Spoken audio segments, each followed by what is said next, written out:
I talk a lot. I should just search this up.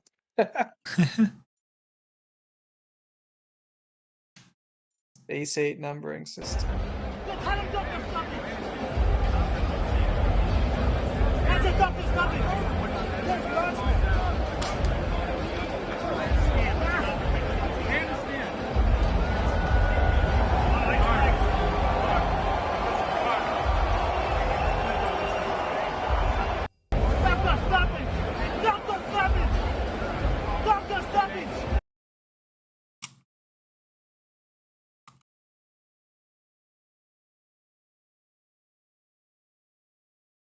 Oh, and that's actually 3 bits a day. That's why that's confusing too.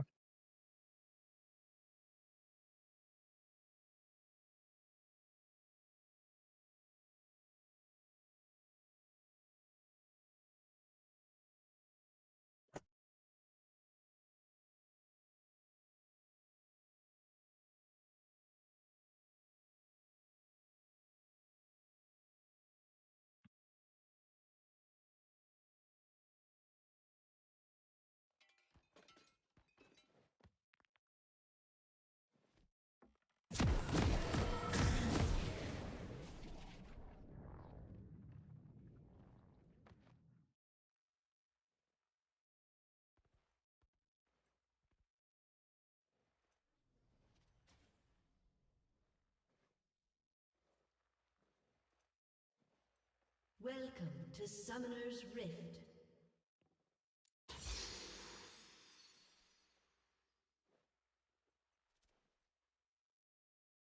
Seconds until minions spawn.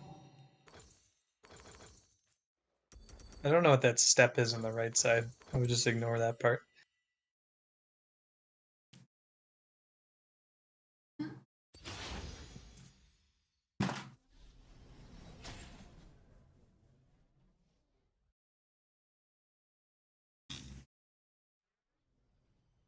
Conor McGregor snapped his leg in half tonight.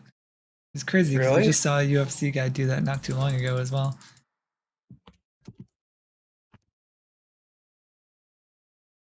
Yeah, his ankle, like literally flopping on the ground, and he steps on his little stump of a leg. The photo's pretty, it'll make you cringe. He steps on the ground and his foot is literally sideways and he's stepping on the bone of his like shins and it's like, oh god.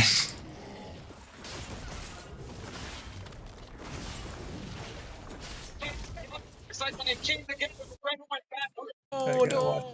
No, you gotta watch it. Oh god. Whoa! Oh, do you hear the crack in the video? I didn't watch the video of this one. But there was slow motion. There was an extremely similar one that just happened a couple weeks ago, and I was like, holy crap. Dude, it's freaking brutal. Punch, and he ended up breaking his own ankle. His opponent, Dustin Poirier, this to say about this. He fractured in one of the checks at the beginning of the fight. Then he broke on a punch, yeah, for sure.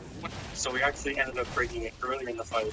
We've seen other fighters break their legs on similar kicks like this, whether they are dishing them out or receiving them. I agree with Dustin on this. I think we could crack it earlier, and then later on in the fight, when he twisted the hair after coming to land, he ended up breaking it first, and he no longer continued. And obviously, this technically made it to the ground. So with the roof without the stop, it's the round, if not with a TKO. But for those of you that watched the fight like I did, it was definitely more.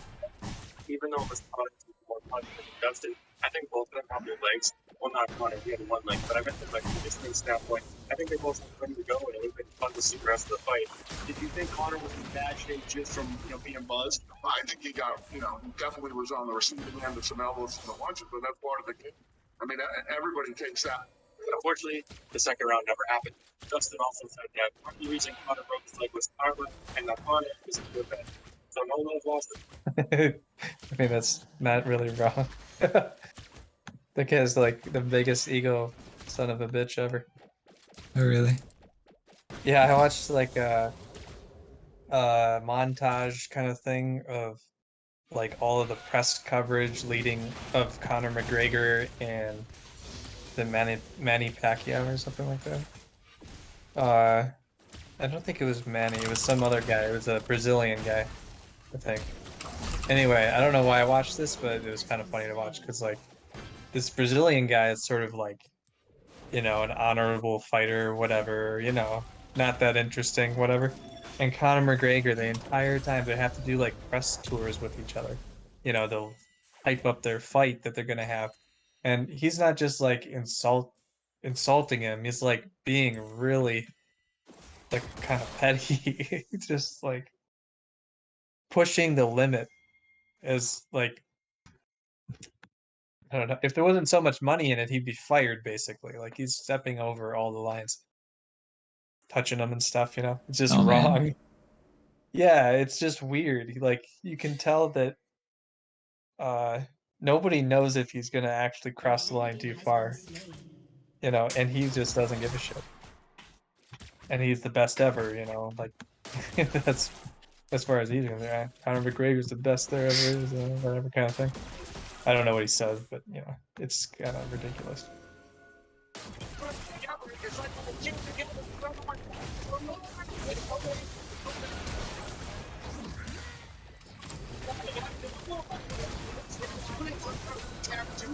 since 1862.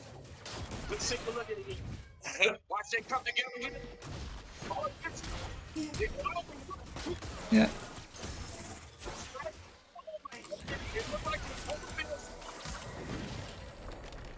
An enemy It's pretty good. It looked like it was back, but it's all that's crazy. I mean, No. that's crazy that happened. One of the most steps. It's he actually broke his leg. Yeah, it's bad. That's actually. I mean, I'm guessing, right? But from where it's bending, it doesn't look like the ankle itself. It looks above the ankle. Well, it was climbing to get it checked. It's the end of it. Conor McGregor steps back, fractures his leg, and was so weak that. Stop it! Stop it! Stop it! He's headed up the stomach. Gregor wanting to make sure that it is the doctor's stomach, and that is what it is. an enemy has been slain. Corey had a really good first round. And Conor McGregor had moments early. Conor had moments early, but Dustin, by Conor trying to take the guillotine, Dustin got on top and dominated the round. Unfortunate that when they came together to both grow, Conor takes a bad step, leg or ankle breaks, fight's over. And they're going to split that leg and eventually get Conor McGregor out of here. What the entirety of the sports world was hoping to see around two, we won't see it. Right here, you see the start of the fight. McGregor landed a lot of outside leg kicks. And is that the one that broke? I mean, that could be the one that broke, right? And there were so many outside kicks. But here, Dustin on the high cross. McGregor jumps guillotine, right? A guy like Dustin Poirier is so well versed. He's a black belt. He took his time, waited until he takes it back to the next position.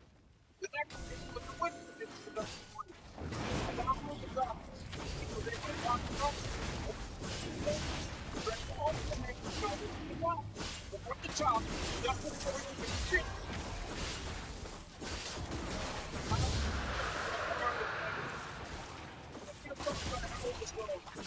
He's punching the blade head off. He's the blade head off.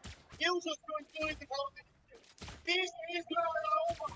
If we can get the chip suit with the jaw, I'm sorry. We don't give a bottle. He said that. Killing spree. What's wrong with you?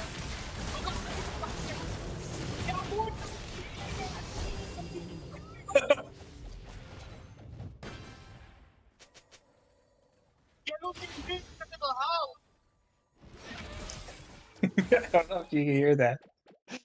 But Yeah. I only understood like half of that, but he started yelling because the other guy said like, you know, yeah, it was one of my whatever moves that broke his leg probably. And Conor McGregor goes, no, there was no checks. Your wife is in me DMs. That's amazing. All trash talk. He's like sitting there with a broken leg. You know, you never know, that could end his career or something. It's like, your wife is in me DMs. It's so funny. It's funny because he's such an asshole, but like, I guess it's kind of good for the sport or whatever. Because like, I don't even know if they take it that seriously or not. Because it's funny, you know? Yeah. I don't.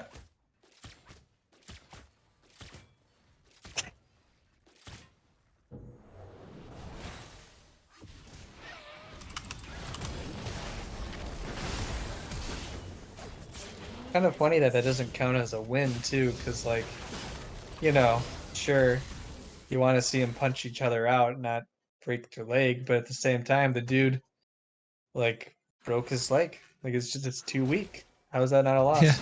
I know.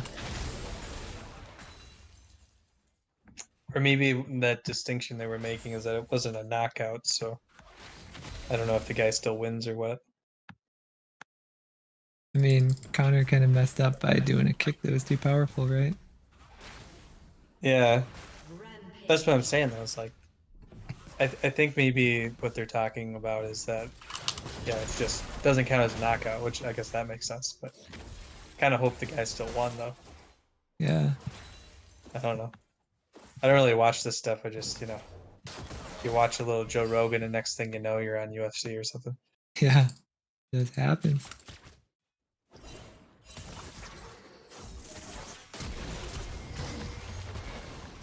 You're just getting a little fracture on your leg, and next thing you know, your wife is in your DMs, man.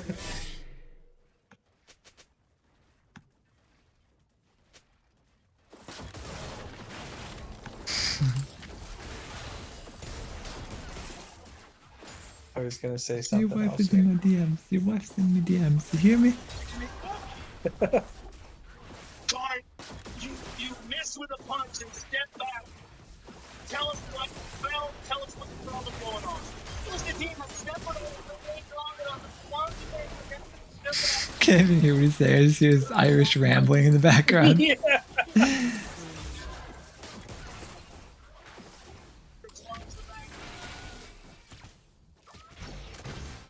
I stepped on my own shins because my foot was 90 degrees backwards. Not how a foot's supposed to look. It's supposed to be front side down. Stop.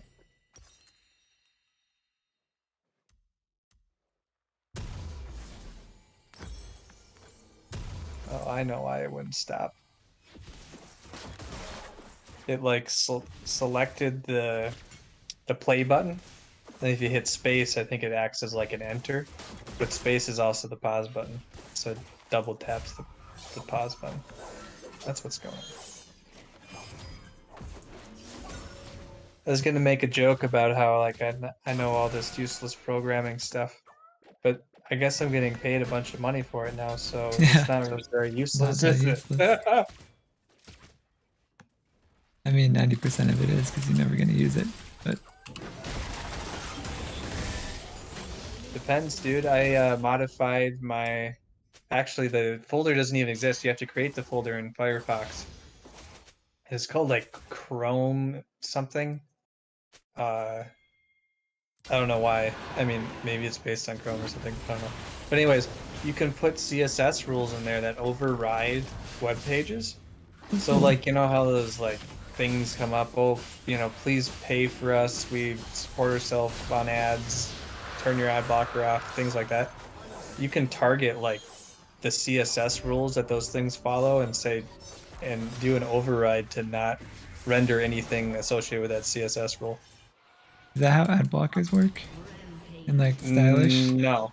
No, but this is a different kind of thing. This isn't an ad blocking technique. It's just like when it's covering up stuff that's still rendered on the page that you can't read, or it's just in the way. I was doing this for like one of those stack sites, Stack Overflow Exchange or whatever. It kept bothering me, like, hey, sign up for an account or something like that. So I made this rule, and now when I go on there, that never renders, which is kind of cool, I think. Rampage. And it's not really even blocking it. It's just saying don't show. So it's got all the information for that element. It just doesn't render it. Turret plating will fall soon. And it's just like a CSS rule. I don't know. Have you ever messed with CSS? An No, but I know about rendering from R Shiny, which is based on React. How you can have And what? elements, but they're not rendered. Oh yeah, Yeah. yeah. So like, I don't know enough about it to really go into it, I guess. I think you can do, well, you can always do like even the JavaScript stuff, you can always do that inline in HTML, you know. But CSS just kind of breaks out your styling into a separate file. I don't know, maybe there's more. Actually, there is kind of more to it because there's you can do animations with it too. Your team Like when, has you know, destroyed the a logo turret. like fades in and then does a spin or something like that. You can, those are like CSS rules. It's kind of cool because you can break that up into a whole sequence of events. It's kind of similar to Arclight, actually. Uh, I don't know. Have you ever messed with like PowerPoint animations? No. Well, I mean, I've made some simple ones, but But you know how I then guess. like you just queue up an animation and you can like queue up another one after that one completes. Yeah. So that's kind of how this stuff can work in CSS, where you just say like, you know, for this percent of this animation, do this move, you know, and you can specify like move left to right this many pixels or whatever, things like that. But you can queue them up in sequence, which is kind of cool.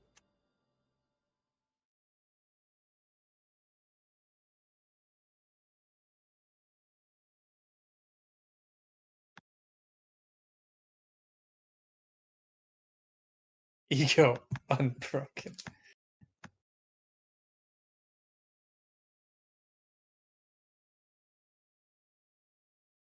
Oof.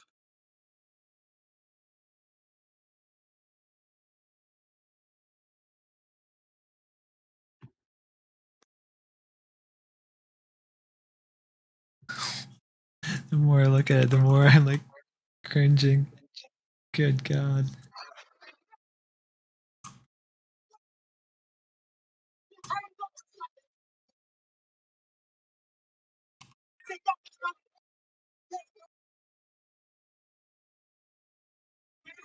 I think he literally said that's a stoppage, laddie. That's the stoppage, laddie. My legs right way around. The toes are back behind the heel. It's not right. You gotta stop.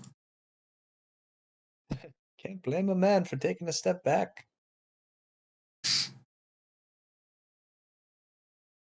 That sucks. He's not gonna be able to fight for like, I don't know, maybe the rest of his career. Like, pretty bad. Probably a year or something. I don't Yeah, know, 6 months at least. a brutal injury. Because the thing is, how do you even train with that, right? Like,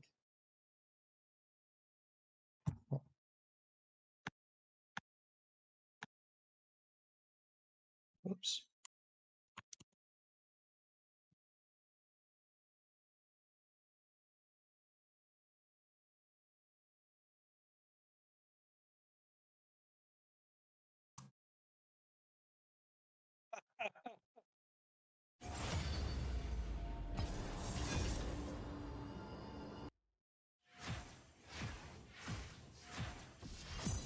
Oh,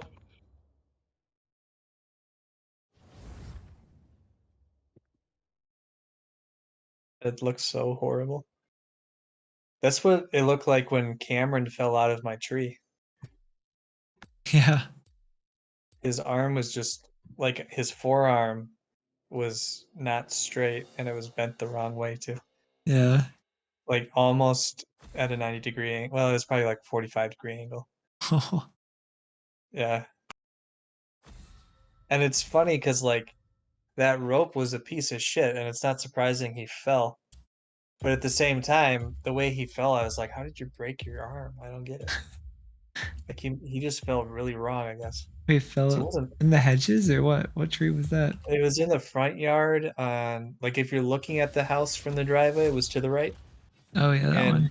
and it was like the first branch, so like where it separates the first time, where the really big branches are. Yeah. And it was just that rope from our old swing set, but it was all ratty, you know, so it broke. Oh man. But it's only like, I don't know, 7 or 8 feet, and he wasn't all the way up it. So I was that's why I'm like, I don't know. And he was standing on top of a, because the rope wasn't that long; it had already broken once or something. So he was standing on top of a flipped over, where garbage bin, like you Oh break the yeah. leaf into or whatever. So I he like remember kind of that. fell off that. He must. I guess that's how he lost his balance or something. But it just didn't seem like it was kind of a. I don't know. I guess, like I said, he kind of messed up.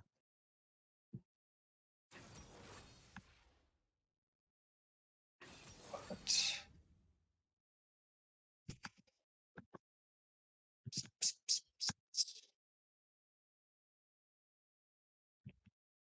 What is this?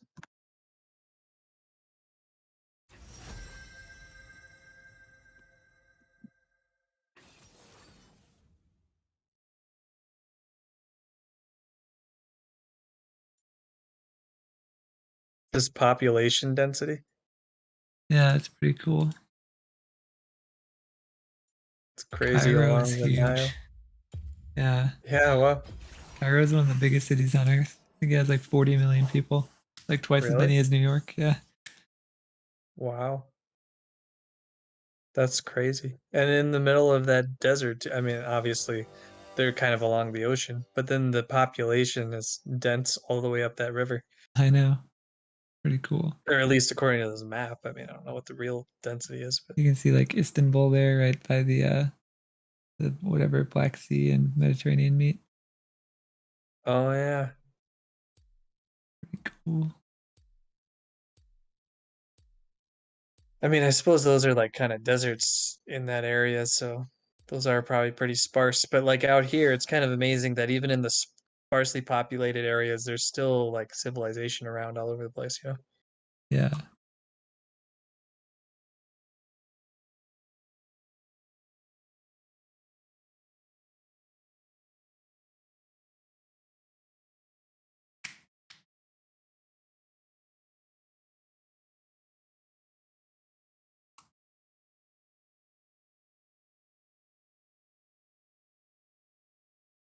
For or retail position.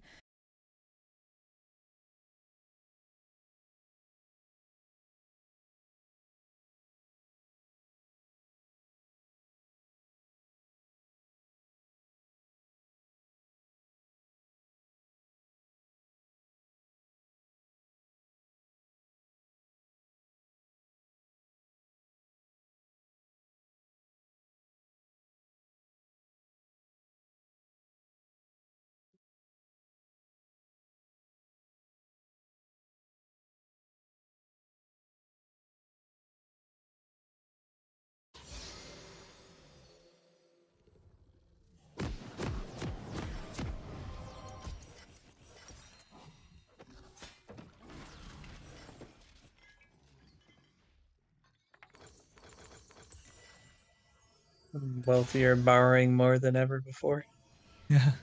backing it with stocks Borrowing. and bonds. It sounds horrible. It sounds like, 1929. Right. But I mean, I guess I remember saying that like 5 years ago or something. So what do I know? It's different now, dude. Now the economy is ravaged by a pandemic. 30 seconds until minions spawn. Oh yeah, that means that we need like twice as much money. Means we need twice as much stuff.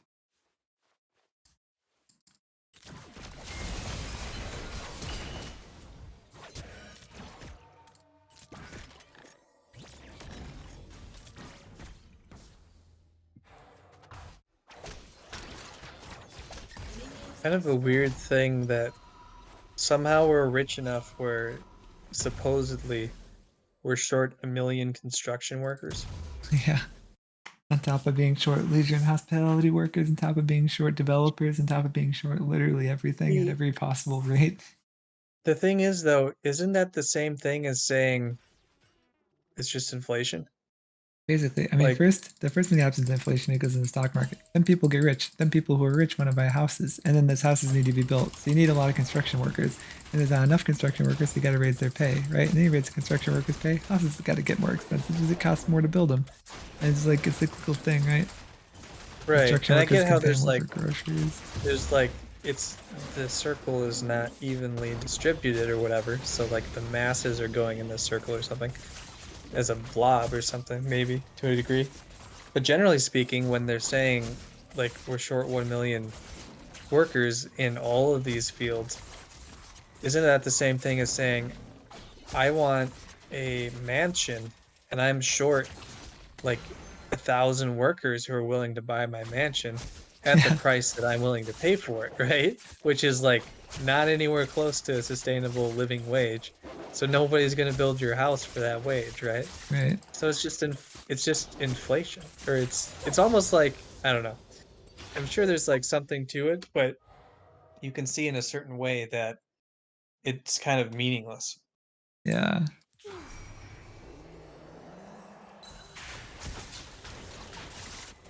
Everybody wants to buy everything with all this newly printed wealth. There's not enough people to make it all until they raise their wages. But raising wages doesn't create more people.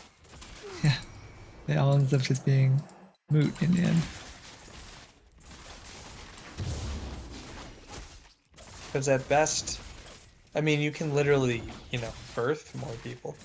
But aside from that, though, like, you can only pull people away from another industry. So what are you going to shift 1 million, you know, what do you call it? A supply shortage of 1 million workers in the construction industry to a supply shortage of 1 million workers in, banking or something. Right.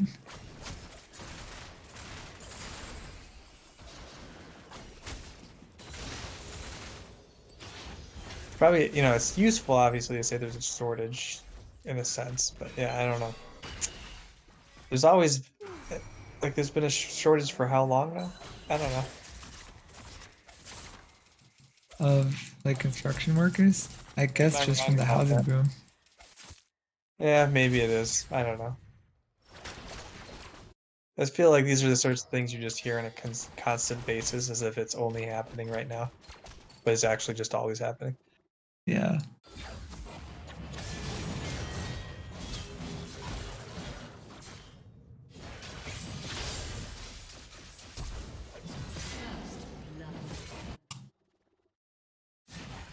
Ally has been slain.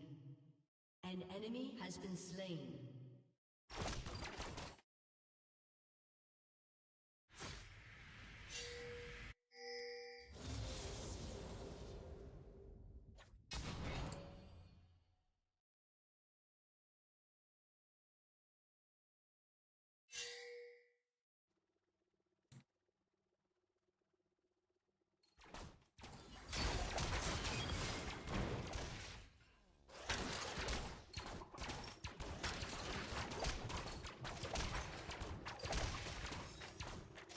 Funny with the COVID is that Dunn Brothers there's this redheaded girl and she was like 16 or something before the pandemic. And she was like pretty cute, but Yeah. she kind of had like a little bit maybe of an awkwardness like physically going on if she's 16 or whatever, right? And then the mask thing came in place, and recently they stopped wearing masks finally out there. And I was like, whoa, some high school girl, she looks like a year or more older, but it's Yeah. just because like when you're 16, like you're gonna grow or change a lot or whatever. Yeah. It's just kind of weird though, like nothing else has changed. It's just cover the face for a little bit. She was like 20 and then was 21. You wouldn't even think about it. Yeah. Anyway, point is kind of marks like the time of, like over a year of that. I know. Kind of a long time actually.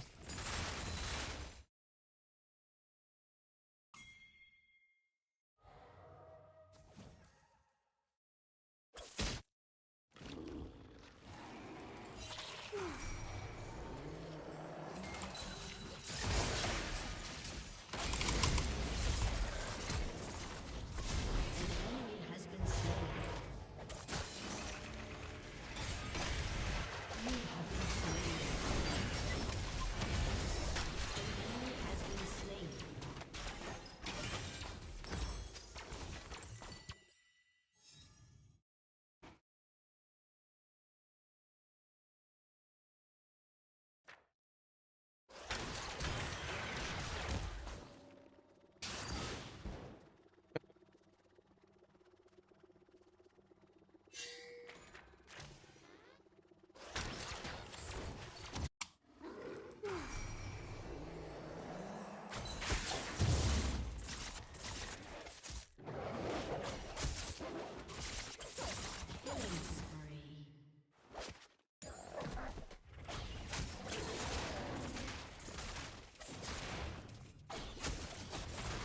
feel so dumb for waiting so long for that password though. Because like I was literally thinking like maybe I should just guess it. I'm like, I don't know if I'll get like locked out or some shit, you know, I don't know how Macs work and like it's probably not so dumb that it's literally Namu. You know? Was it? Yeah, it's just Namu 21. Oh, nice. I think the 21 was in there. Capital N exclamation point. Wow. And the exclamation point kind of threw me off because, like, I don't know if I would have tried that. I probably would have if I sat there for long enough. I didn't want to sit there trying passwords forever, you know. Plus, it locks you out for like a minute once you try a couple wrong ones. But I sent her an email. So it was a capital N. And I'm like, oh, I'm an idiot. I didn't even try the caps. And then she sends me back, don't forget the exclamation point. And I'm like, oh man, now I really am an idiot.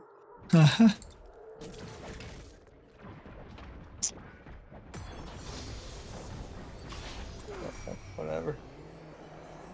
Whatever.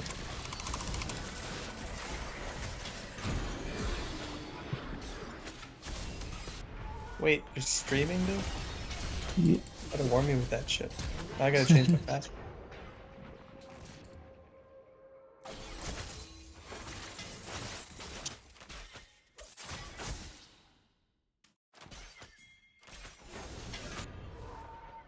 Gotta change my password from the completely blatantly obvious thing.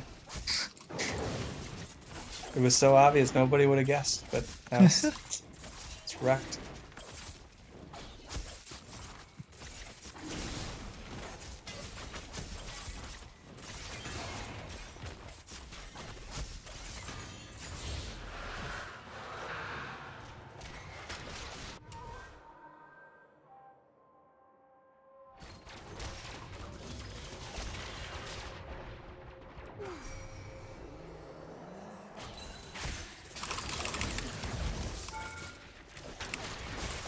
Slain an enemy. Shut down. An enemy has been slain.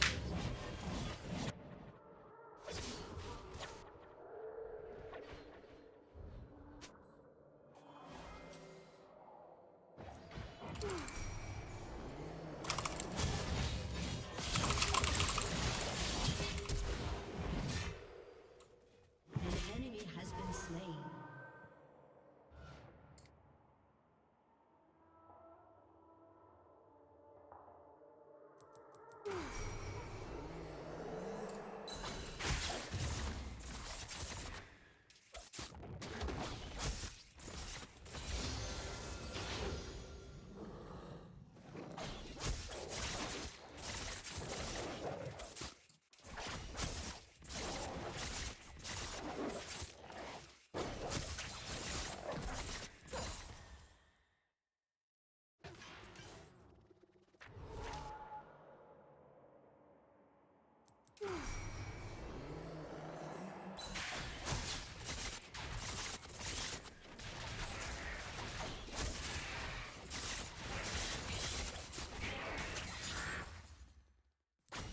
An ally has been slain.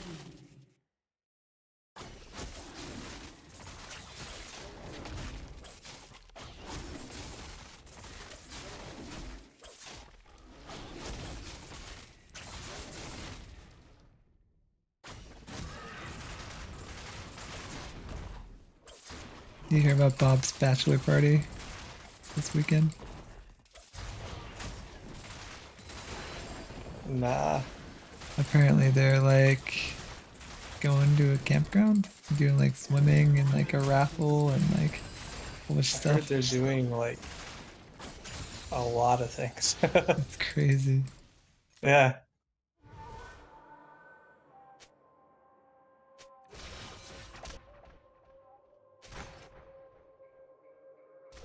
Yeah, I don't know.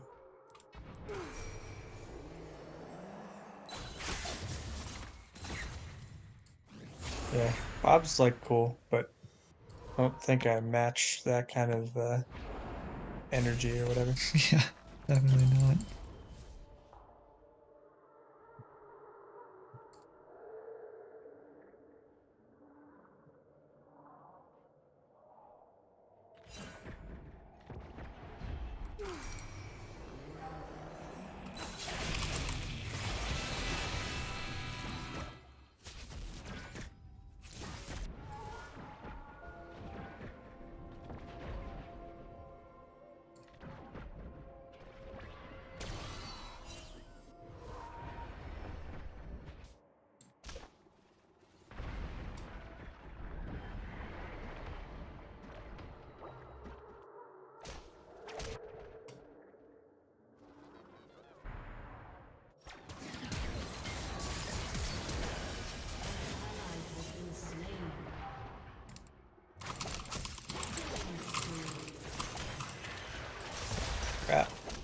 Real? Turret plating will fall soon. Funny how they're worried about head injuries in football. UFC is like the most No. intense sport, short of like actual gladiator fighting. Yeah, head injuries. Dude, of course they're gonna get head injuries. It's UFC. That's what they do. Yeah, but in football, they're all up in arms about it, you know. Oh yeah, that too. But they also like do it on a like a day to day, you know, like play to play basis. Really, they're like jamming their heads on the front line or whatever they call that. I don't know how football works exactly.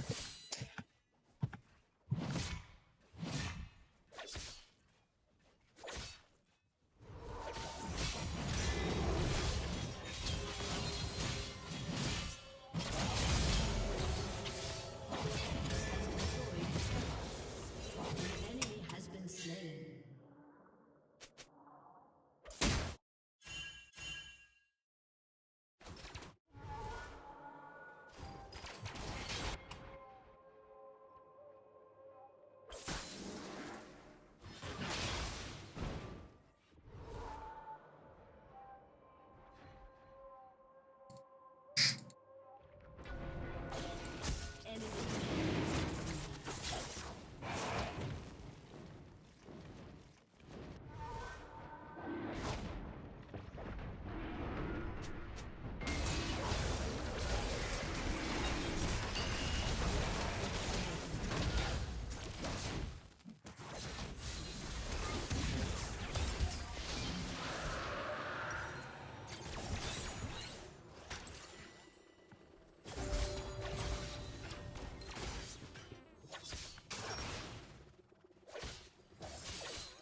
Oh, yeah, so we found a couple houses we wanted to look at when we visit, Yeah.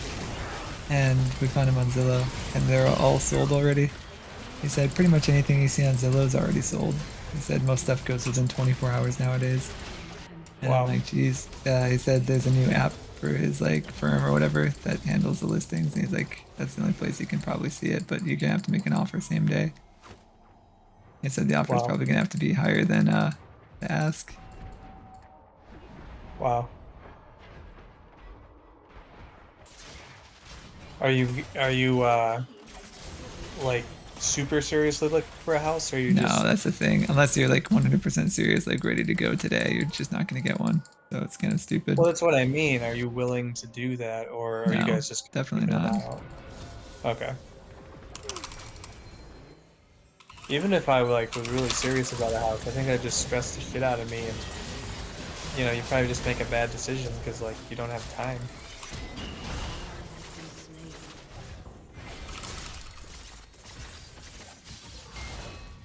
Reminds me of I went to one of those like, you know, like on the weekend they got like the investment talk show, which is really just an ad for like they'll teach you how to quote unquote invest money, you know, but they can't make any guarantees, and like you just pay them thousands of dollars to teach you how to trade the stock market.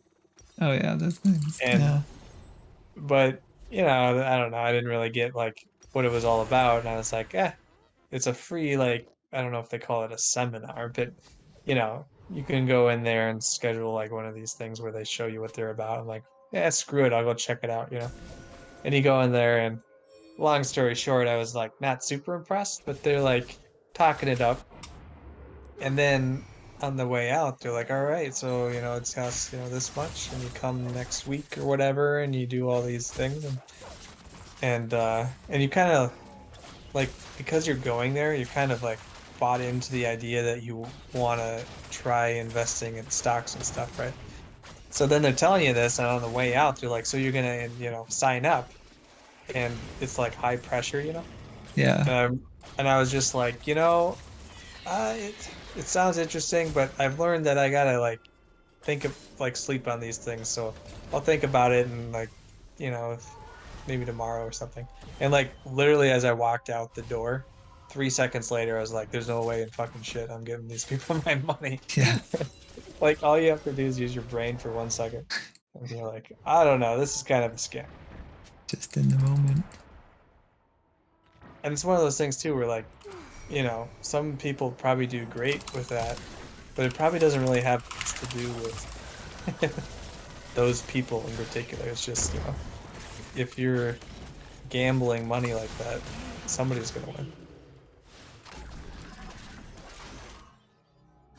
It was sad though, because like one of the guys, I think everyone else there, that's what helped me too think about it more. It's like I'm the only young person in here. All these other people are all retired and stuff, and they got like time on their hands and don't know what to do with it. So they're thinking they're gonna like increase their retirement, by doing this. Like, oh man, like you're kind of in the age category where unless you got a lot of extra money laying around, nothing to do, like Yeah. probably shouldn't be betting your retirement on this because you don't really have time to make up for it. Right.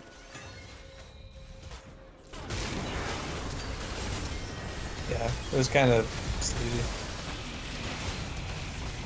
The guy was basically just bragging about how he just got back from vacation and had a really nice car the whole time or something like that. And I was Nice. like, Jesus, kind of shallow, dude. Shut down.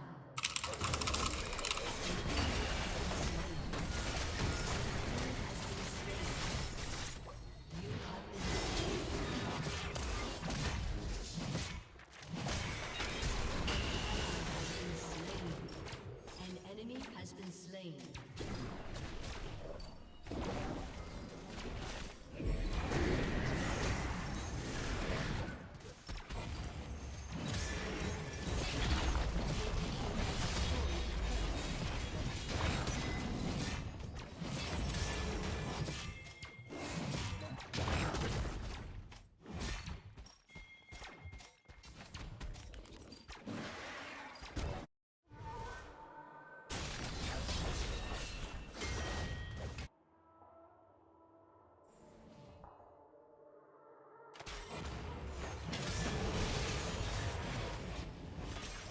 Here's some Valorant Prime loot.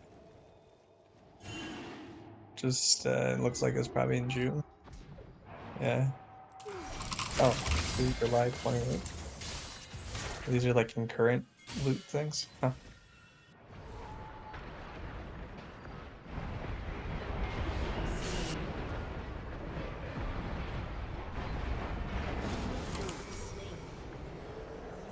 Kind of forgot Valorant's a game. I wonder if it's any better now.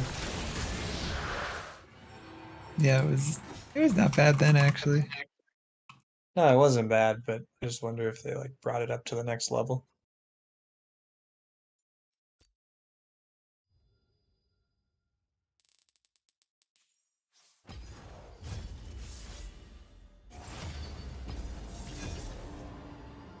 I still like Counter-Strike better, but it was interesting having that kind of a vibe or whatever, but then also having abilities. Yeah.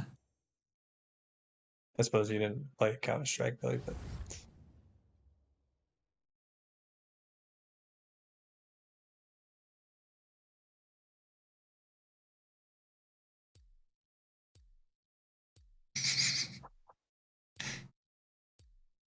I don't even know what this is.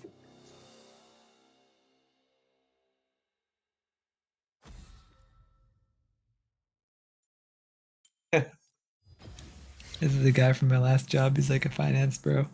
I'm like, can't even understand this sentence. Dustin dropped a line after dropping some elbows that busted an ear open.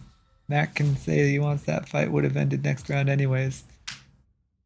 Matt can say what he wants, but that fight would have ended. Oh, I see. If he didn't break his leg, 0 class in the yeah, post fight. Just crazy. it is funny because he's the biggest shit talker, but he's the one with the broken ankle sitting on the floor saying, "Hey, that's a stoppage. That's a Yeah, stoppage." Yeah. that's stoppage.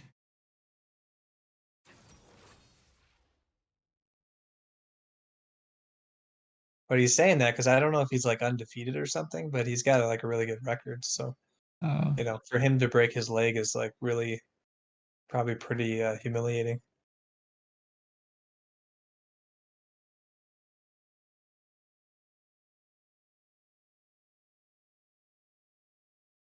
Because that like whole thing, the montage of him talking shit about that fight that they were hyping up that I was talking about. I'm pretty sure he won that fight. It's like I don't know for sure, but I think I remember you watch like an hour of all this stuff and Connor just talking mad shit the whole time. And the other guy's being like pretty collected about it too. He's not losing his cool. So like Connor's just being a douchebag. And then he yeah. still wins. And you're like, I don't know, man. I kind of wish he lost after watching that.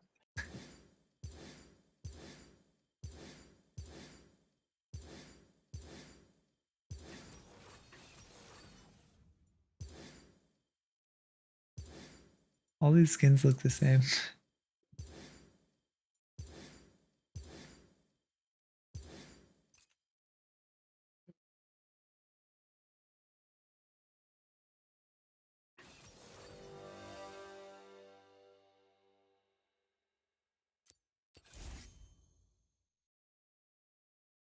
Gonna freak him out by not switching out Smite till the last second. I wouldn't have, but then they mentioned it, so now I gotta freak him out.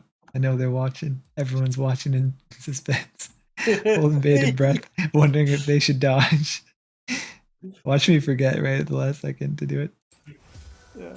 Oh, someone dodged. Someone actually dodged. I don't care. I didn't really want to play with Blitzcrank anyway. I was gonna say that's like a good strategy if you don't want to play that, but you also don't want to touch. That's so funny. You just psych them out.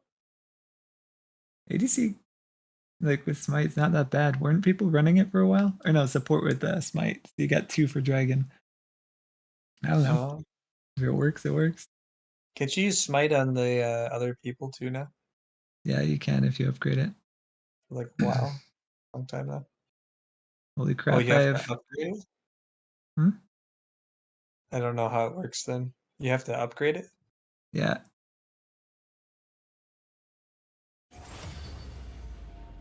These houses are like garbage.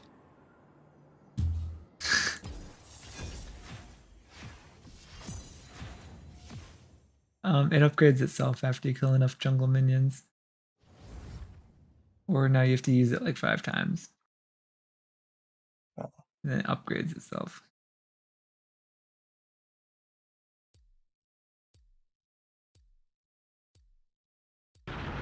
Oh yeah, don't you start out and you use it on one of the golems or whatever to help the jungler out? Oh yeah, you could help the jungler out at the beginning. Yeah. Yeah, I think I kind of remember that now. Guy's going. Yeah.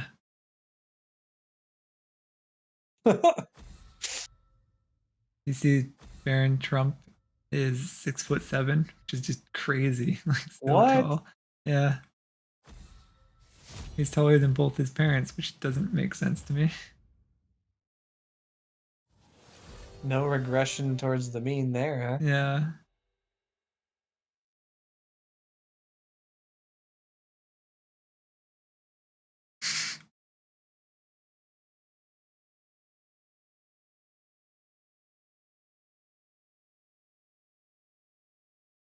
Where's that kid from? Oh, Malcolm in the Middle, right? Yeah. Dude, 1.2 million vaccine adverse events. For which one? For COVID, but it's using VAERS. And VAERS is like what people use to draw the vaccine autism link. Oh, my kid was autistic after he got the vaccine. Therefore, the vaccine caused the autism. Like, I don't know, man. My mom was bringing up the vaccine autism the other day, Yeah. and I don't know. I'm skeptical, in general, but it's kind of just a thing, right? Like the autism thing was just not really correct. It's probably we're diagnosing it more. Then maybe there's a real uptick too because people are having kids later, and there's a big increase in chance as the dad gets Yeah. older.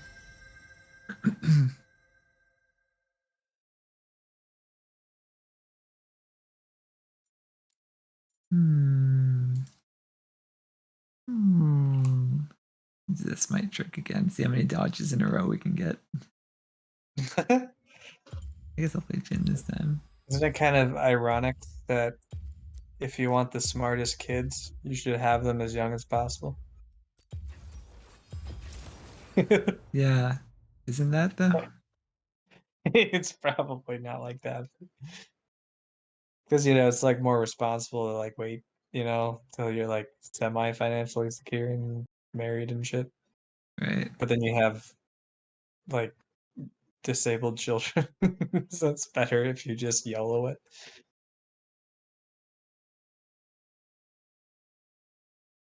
Dude, I was watching. So I'm watching these true crime psychology videos that everybody's into, where they interview people. And this Oh, guy had like kidnapped a girl and got her pregnant, and she was 11 years old, and she gave birth to a healthy baby, and like still has the girl. But it's like, dude, I didn't know you could have a baby at freaking 11. Like, holy crap, that's disgusting and horrifying. Can you imagine being 10 years old and like being pregnant or whatever? 11. yeah. Like, just nuts.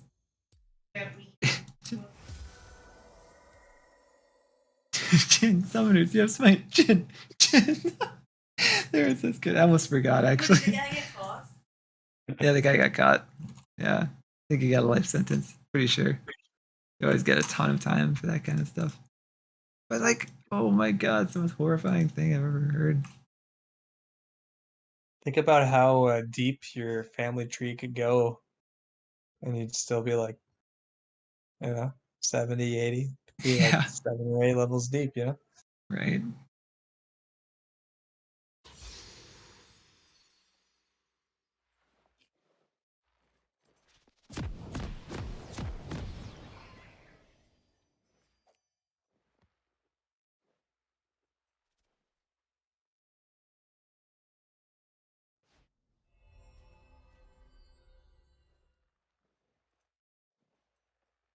Oh man.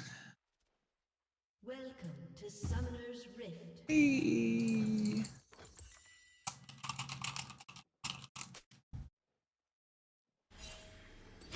30 seconds until minions spawn.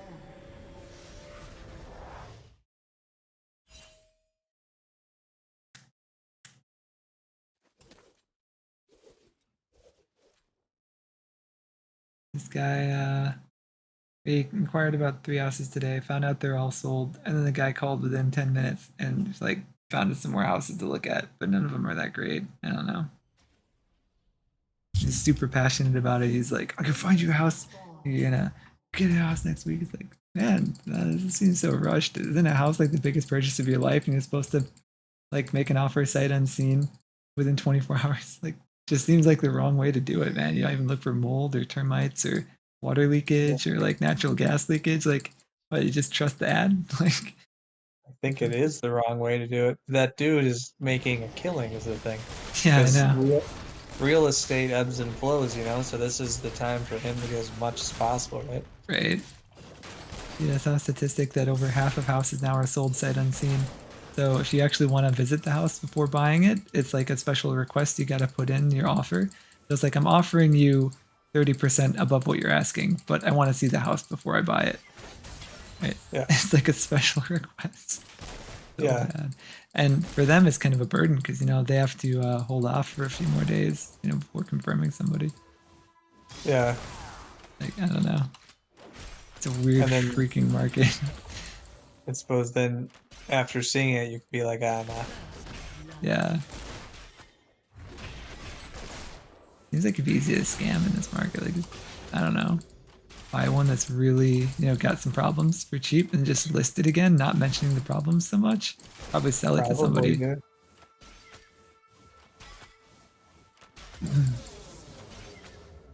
That's what we call fraud. The backbone of this country. Nancy Pelosi knows it. The way she's trading those options, it's just the call options.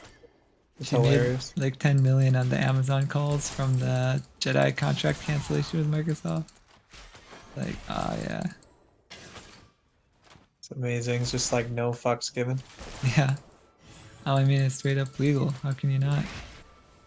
Yeah, I know, but like for all the shit they talk about, like, you No know, corruption. Oh yeah, and then her just being totally in it. yeah. So dumb. Like, oh, I our mean, Republican granted, I guess donors. it's just legal at the same time, like it literally is just legal, but it's Yeah. still like I mean, incredibly ironic. so is bribing senators, but they still give Republican shit for doing it. Like, I don't know, it sounds like you're just jealous. Like, you're not getting the same sweeteners. Got the wrong people.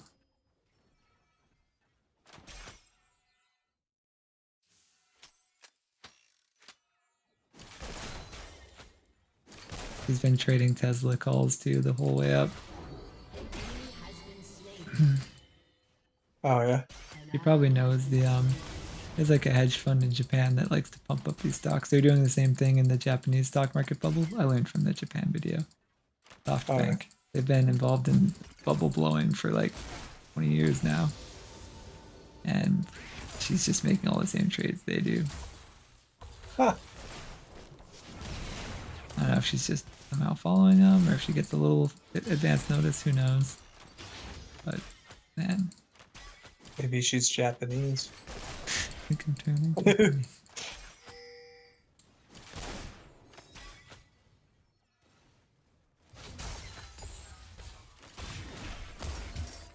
Oh my god. I would trade anything to have a support that's not Tarek. I would take that Blitzcrank from last game. I don't even like Blitzcrank that much, but Tarek is so boring. Who? Tarek. Oh, I almost stole his scuttle. Just for fun.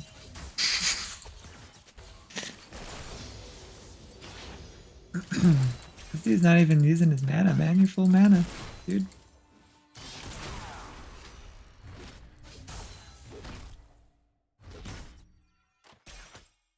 You talk about Yorick? No, this is Tarek. Tarek, the gay guy with the diamonds. My diamonds are fabulous. Oh. Yeah. Oh. I don't know his voice is Yeah, because I doesn't don't he have voice like lines on. stuns people or something? Yeah, he stuns. Okay. I didn't remember what his name is. This lane is so boring. Dude, he's full health, full mana. He's not even like creating pressure or stunning. I got a follow-up stun in my kit too, and he's just doing nothing. Fun times.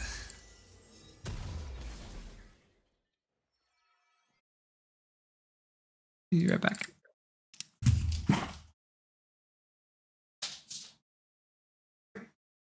I think we still have to watch.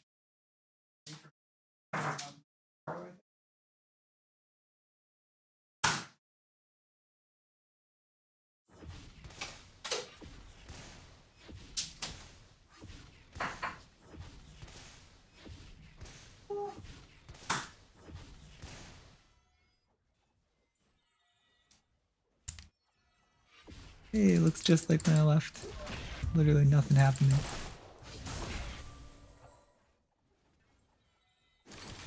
Rampage.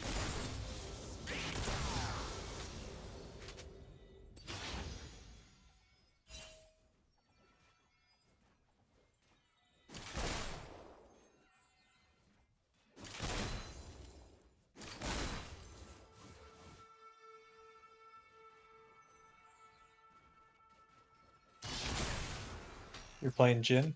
Yeah, Jin is awesome. But he pairs really well with like a Sona support or a Zyra, somebody with like a lot of range who can get the mark on him so that you can like land your stun.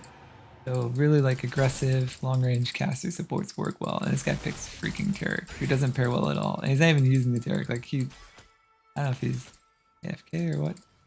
Put the porn off, dude. Time to get some kills.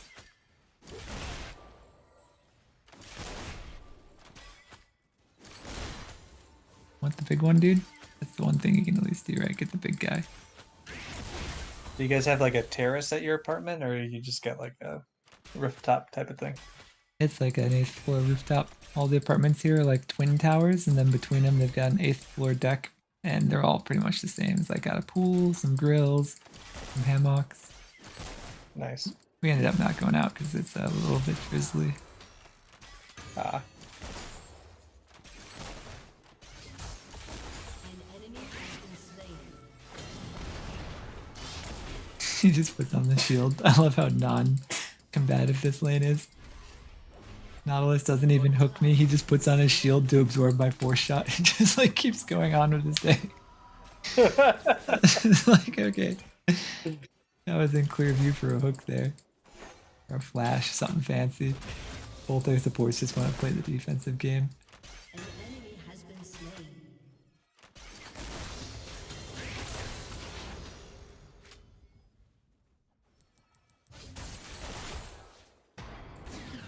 There's Oh, the boy. shield.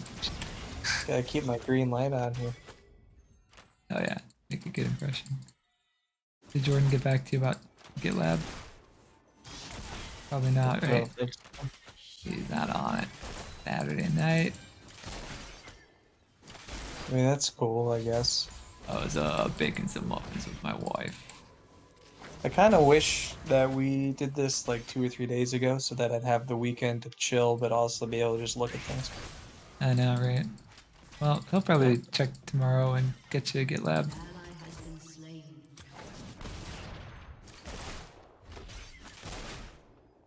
Actually, maybe you just gotta make an account, but then he would have to grant the account access anyway. I don't know how they want to do it. Oh, I should make an account first. Yeah, and then ask for access for that account. I I don't guess- remember how I did it, to be honest. We were doing our thing and I didn't really look at it. Maybe I should.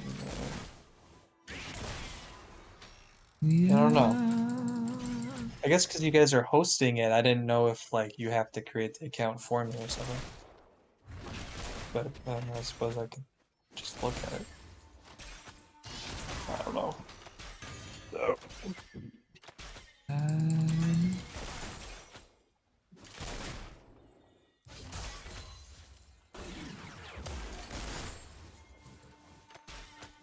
this is some fun stuff, Tarek. You having fun? Having fun, buddy? God, the farm is exactly even too. Oh, she's doing something. Oh shit, that's not something to do. We're gonna get wrecked here. Killing spree. An enemy has been slain. Nice try, dude. An ally has been slain. Oh god.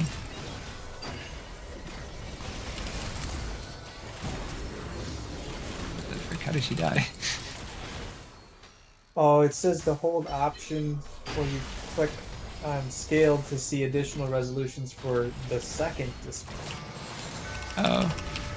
Not the primary? Well, this doesn't mention the primaries.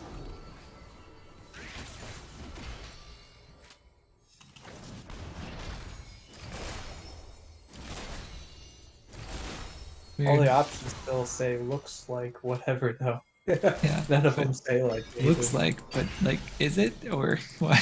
Yeah. What does looks like mean? An enemy has been slain.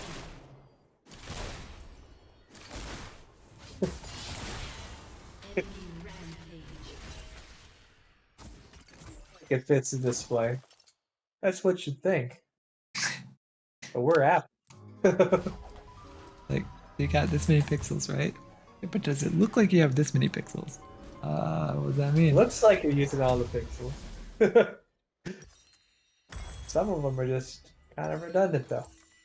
I mean, what does 1440p look like? It depends what size of screen you have, right? Like, I don't know. Turns out the more pixels your screen has, the more money we can charge. Regardless if the hardware can render it or not.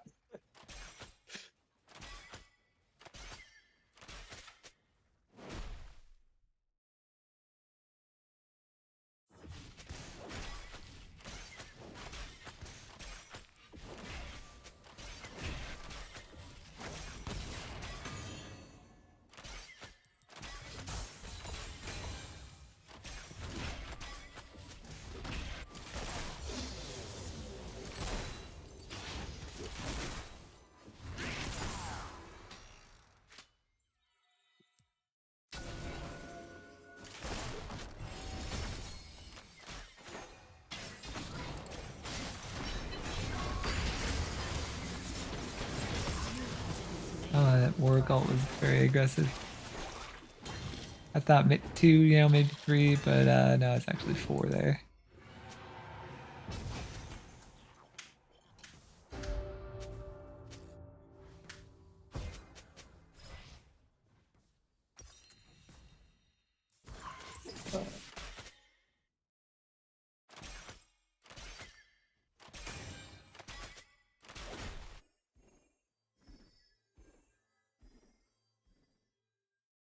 An enemy has been slain.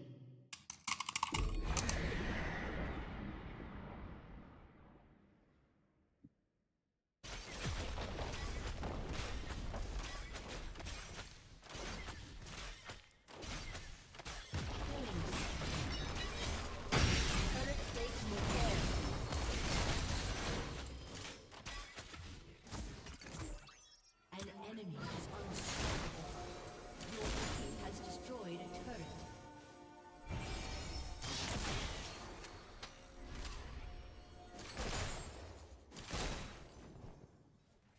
Your team has destroyed a turret. Your turret has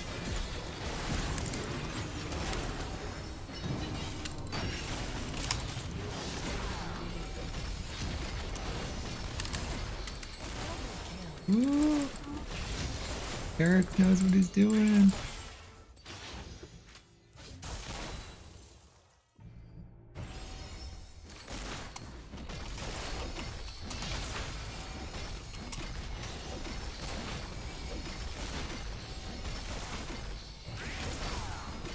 He just gets infinite heals from hitting tower, or what is that? I don't even know how this character works anymore.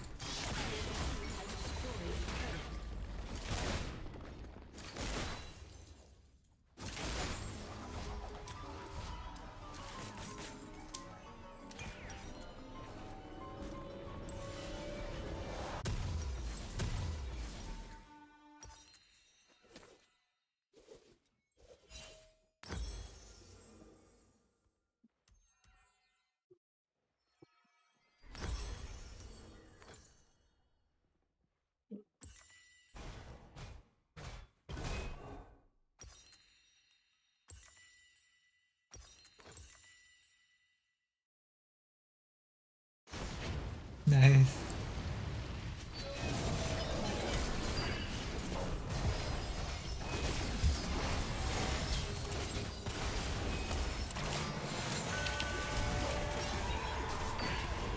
has been slain.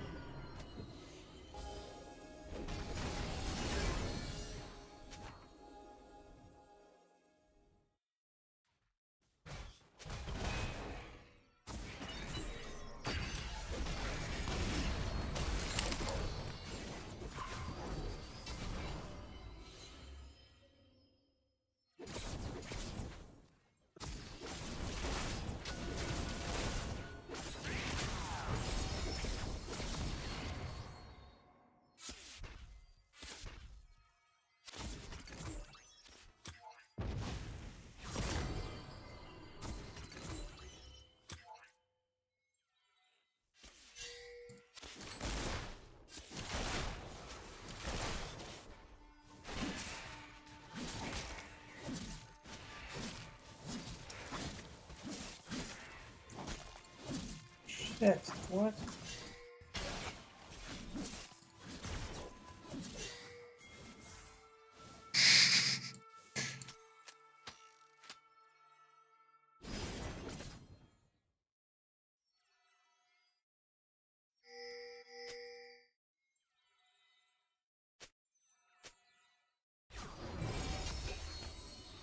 What?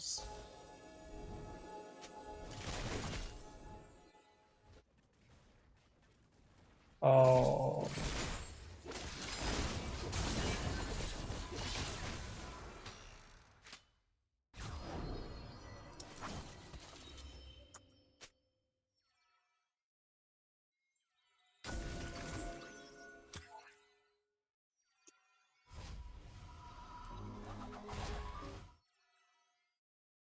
Man.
turn ad personalization on to see what can be used to make ads more useful to you.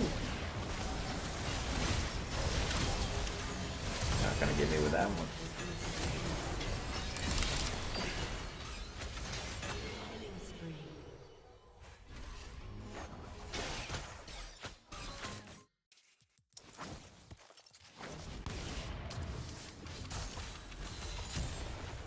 That's one nice thing Apple did is they're like locking down apps and talking to each other to such a degree that like people have stopped spending money on ads for iPhones. Just they're only focusing on Android now. Oh, yeah.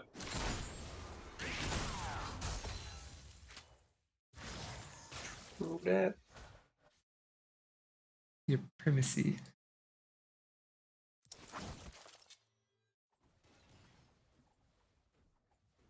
No more midget porn ads.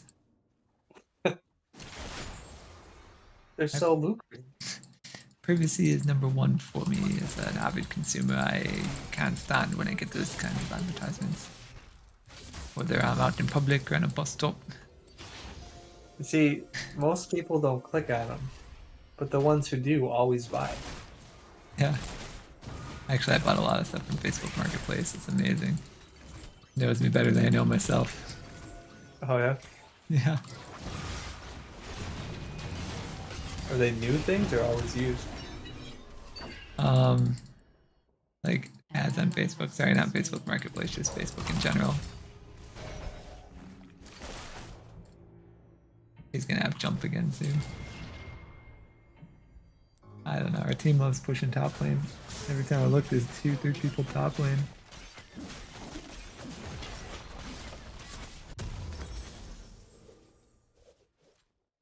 Your turret has been destroyed.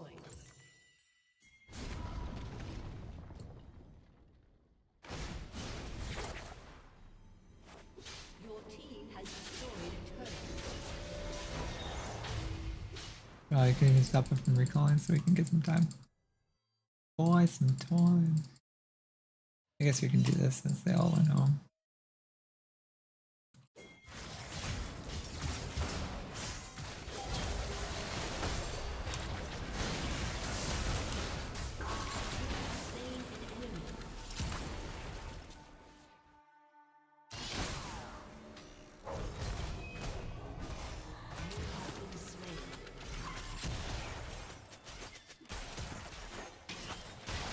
Why are we all going bottom? That's clearly Baron.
Oh my gosh, close.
An enemy has been slain.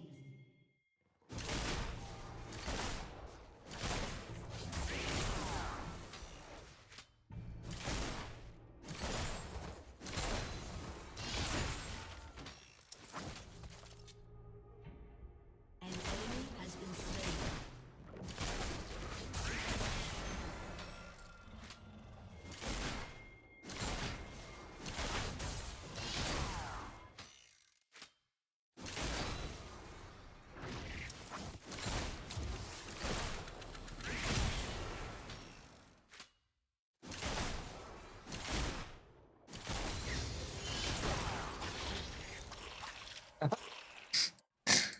What are we doing ADHD. Baron now for? Holy crap. I wanted to do Baron like 100 times.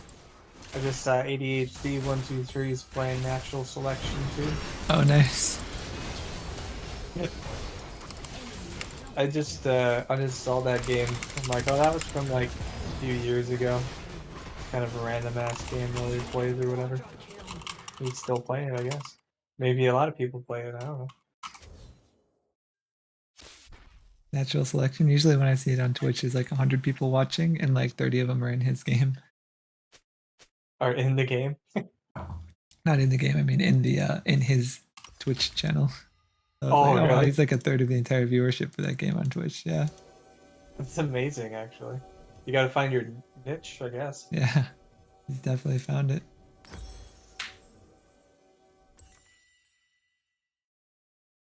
So you got other things going on, or is he like trying to be a streamer guy or whatever? I don't know. I know he was sponsored by Twitch or whatever. He is? Yeah. That's just like if you do it a certain number of hours every day, it's not too hard to get sponsored, I think, by Twitch. So they pay you some amount. I don't know how much. Probably. I would imagine it depends on the number of viewers you have. Yeah. They also feed you more viewers, so you get like upped in the algorithm and stuff if you're sponsored. But the threshold to be sponsored is you gotta stream like 40 hours a week or something for like 6 Holy weeks shit. straight, and then you can get sponsored. So they have to know that Wow. you're like a serious content creator, right? That's so much, though. I know. Gotta be a full-time gig.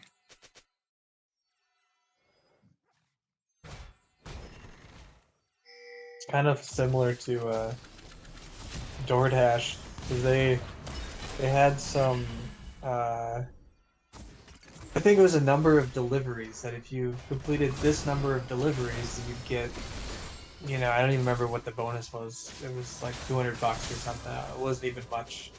And maybe it was a little more than that. But the thing is, however many deliveries they wanted you to get, I think it was in a month. But when you broke it down, unless you like take really low paying ones all the time, or maybe you just happen to live in an area that's super high volume. Otherwise, it seemed to me like you would have to work 40 plus hours a week, and you might even still get unlucky. Probably not if you actually commit to that, but they basically demanded all of your time. And then I think they had several deals that were slightly different, but about the same outcome, like that, where you break down like how much per delivery the difference is, and it's like so negligible.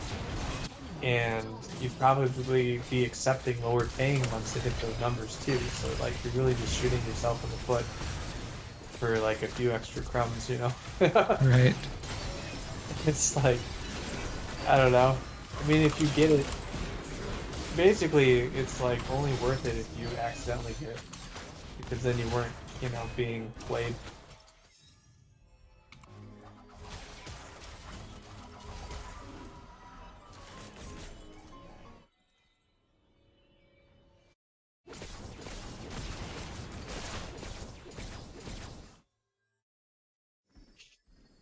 You saw my screenshot I sent to you, right? Let's see. Which one? Not just now, the other day. What was it? DoorDash was messaging me, we haven't seen you in a few weeks. Oh yeah, that one. Yeah. I'm like, yep. What do you think, Ben? Gonna be a few Keep more. searching, buddy. Sorry, they'll win you back when they got the $50,000 sign-on bonus for DoorDash. Yeah. Maybe. I mean, honestly, well, I don't know. I'm so fed up with them. At this point, I probably would really have, like, it'd have to be really worth it. But if I wasn't so dissatisfied with them, I'd probably do it once in a while, you know, if the money was okay. But the way it's structured right now, you can't really know. Like, my brother's been getting like $20, $30 payouts, but then he'll just sit around in between those. So it ends up not actually being that much. Just kind of sad. It seems like a lot of money to pay for cold delivery. Right. And then it still is just not even good enough for the driver still. That's what's pathetic.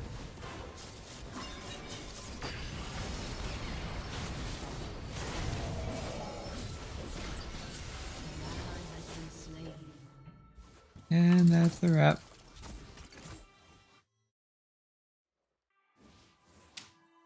Like I was saying earlier, Matt, there's a shortage of Uber drivers Oh yeah, you can't even get an Uber at that driver. price. Yeah. Dude, even during busy times, people are saying they can't get a driver. Like, well, yeah, can't get an Uber driver, can't get a guy to build your house, can't get servers at the restaurant, can't get much of anything. Yeah, Prices are and just that's what gonna I'm have to saying. like double or triple. Well, like, People are at used what to. point? At what point is there a shortage? And at what point are you just actually kind of poor? You know, like you don't have enough money to attract. Actually, I don't know. I kind of wonder. Their systems probably aren't so biased about the money. They probably legitimately can't find anybody. But Ally has been slain. I don't know, man. Unless it's that low volume of drivers, if you know, if you put $1,000 out there, the first guy would accept it, and it would be ridiculous. But like, maybe we're just actually poor. Yeah. Maybe when you double the money supply, that's what happens. First stocks go up, then people feel rich, then they don't want to work. They want two houses. And meanwhile, they're actually just getting poorer. Yeah. That's what happened in Germany too, is the exact same thing. So used car prices went to the moon, everybody was buying tons of houses and stuff. It's crazy. In Japan, the house that was worth more than the state of California, than all the real estate in California, and it's literally just the palace. Shut down. Enemy double kill.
Your team has destroyed an inhibitor.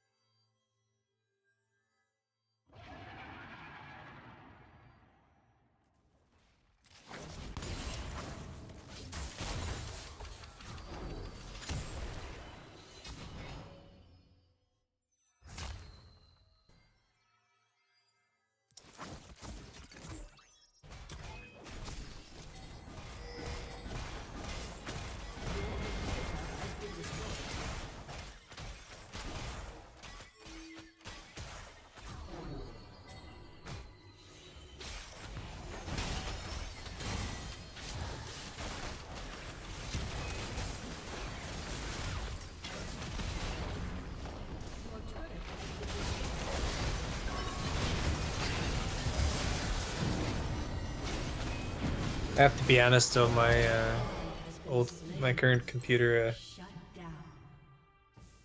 it's not exactly cooking, but if I do like any videos or anything, it kind of Enemy has been takes off.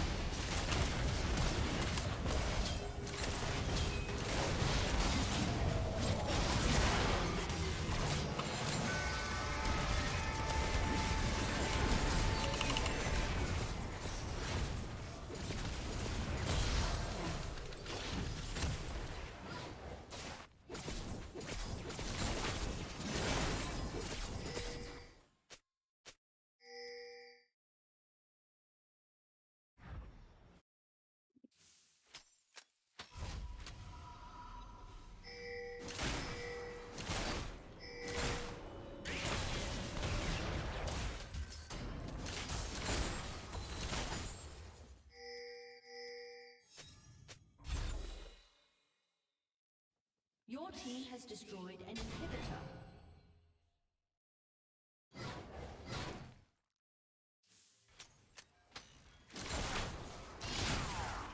Killing spree.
Nice.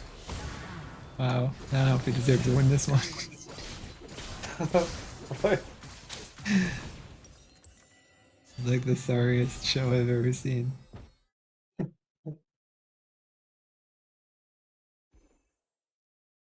Arriving.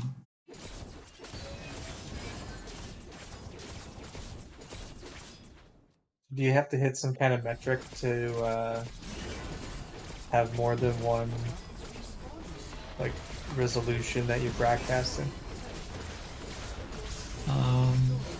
Good question. I don't know. I select one in Streamlabs and I just select the highest one. Yeah, there's only one video quality. Interesting. I wonder how you get multiple.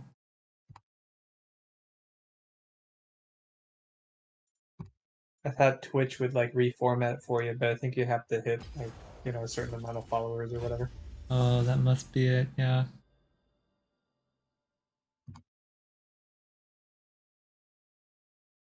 Which is funny because you'd think they'd save data if they could downsize it. But I guess maybe the computing power to do that costs more than the two people you're streaming to. Chocolate? Did you say Or it's just chocolate? doesn't matter. Yes, sir. With or without nuts. Chocolate? Chocolate! Chocolate!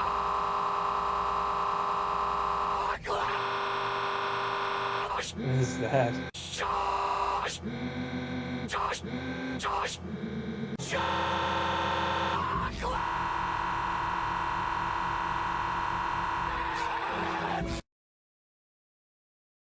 Facebook has just reposted TikTok videos. Twitter has reposted TikTok videos. The whole internet is TikTok now. Hope you're happy.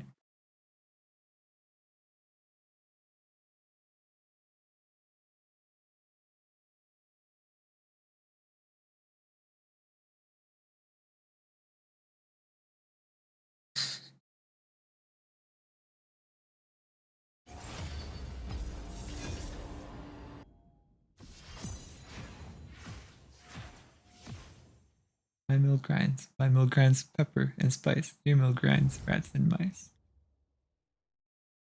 What? My mill grinds. My mill grinds. Okay. Oh lordy.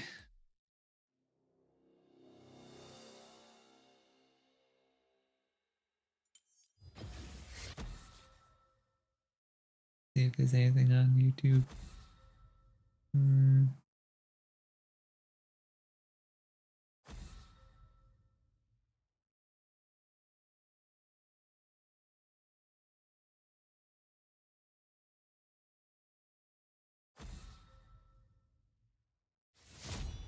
Today, banks behaving badly or something more?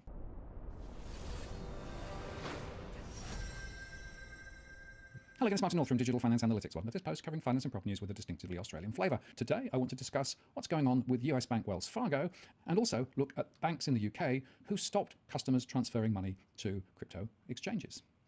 And first, US bank Wells Fargo & Co. is shutting down all existing personal lines of credit and will no longer offer the product to its customers, angering some of its customers, according to a report by CNBC. Founded back in 1852 by Henry Wells and William G. Fargo, it's one of the major US retail banks. In an effort to simplify our product offerings, we've made the decision to no longer offer personal lines of credit, as we feel we can better meet the borrowing needs of our customers through credit cards and personal loan products, the bank said in an emailed statement. We realise change can be inconvenient, especially when customer credit may be impacted. The portfolio is part of Wells Fargo's broader personal lending book, which was around $5 billion at the end of March. The breakdown of personal loans versus lines of credit within that portfolio was not revealed. The bank said it's been providing existing customers with 60-day notices that their accounts will be closed with a fixed rate and minimum payment for the remaining balances. Under Chief Executive Officer Charlie Schwab, Wells Fargo has been exiting businesses deemed inessential with the goal of simplifying operations and improving profitability following years of scandals. Earlier this year, the bank agreed to sell its asset management and corporate unit trusts, and last year it agreed to divest its $10 billion private student loan book. Last year, Wells Fargo said it would temporarily stop accepting applications for home equity lines of credit, following a similar move by rival JP Morgan Chase & Co. That move was part of the lender's navigation of the economic impact of COVID-19, a company spokesman said at the time. The bank, which issues loans for new and used car purchases, also told hundreds of independent auto dealerships that it was dropping them as customers.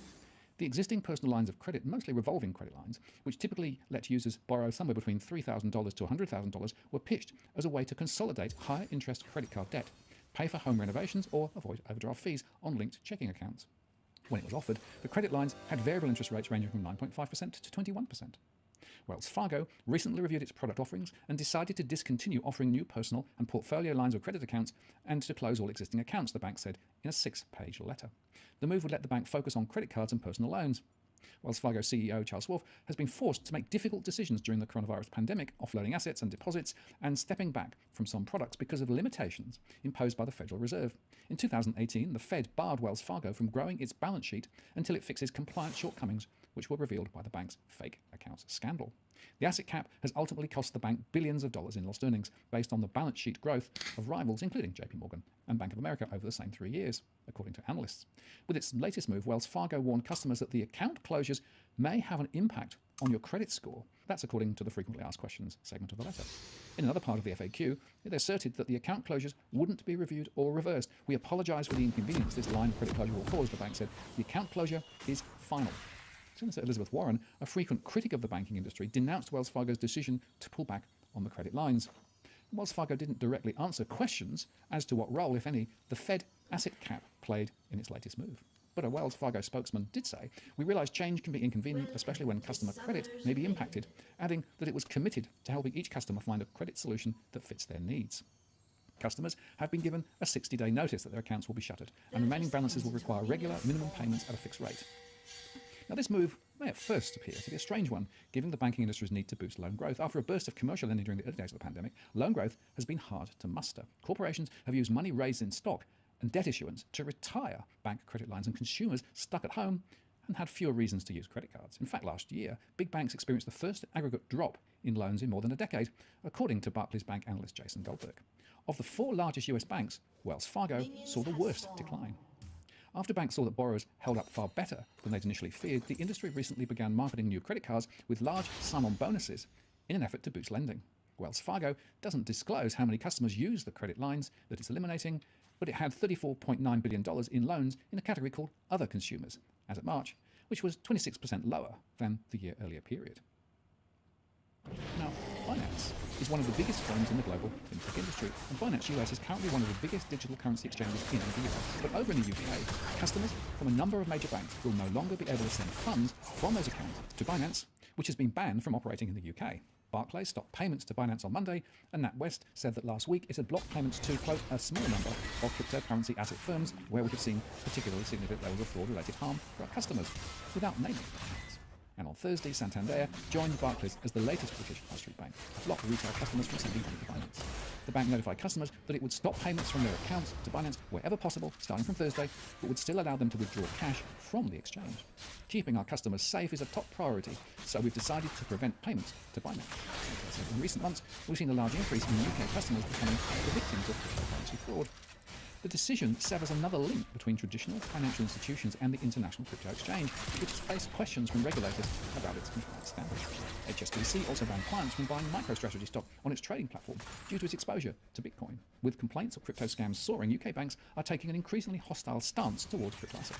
But underlying all of this was Britain's Financial Conduct Authority, the FCA, earlier announcing that Binance is not permitted to undertake any regulated activity in the UK. The watchdog said that Binance, which is part of the wider Binance Group, cannot undertake any regulated activity without the prior written permission of the FCA. The Binance Group appear to be offering UK customers a range of products and services via the website Binance.com, the FCA states.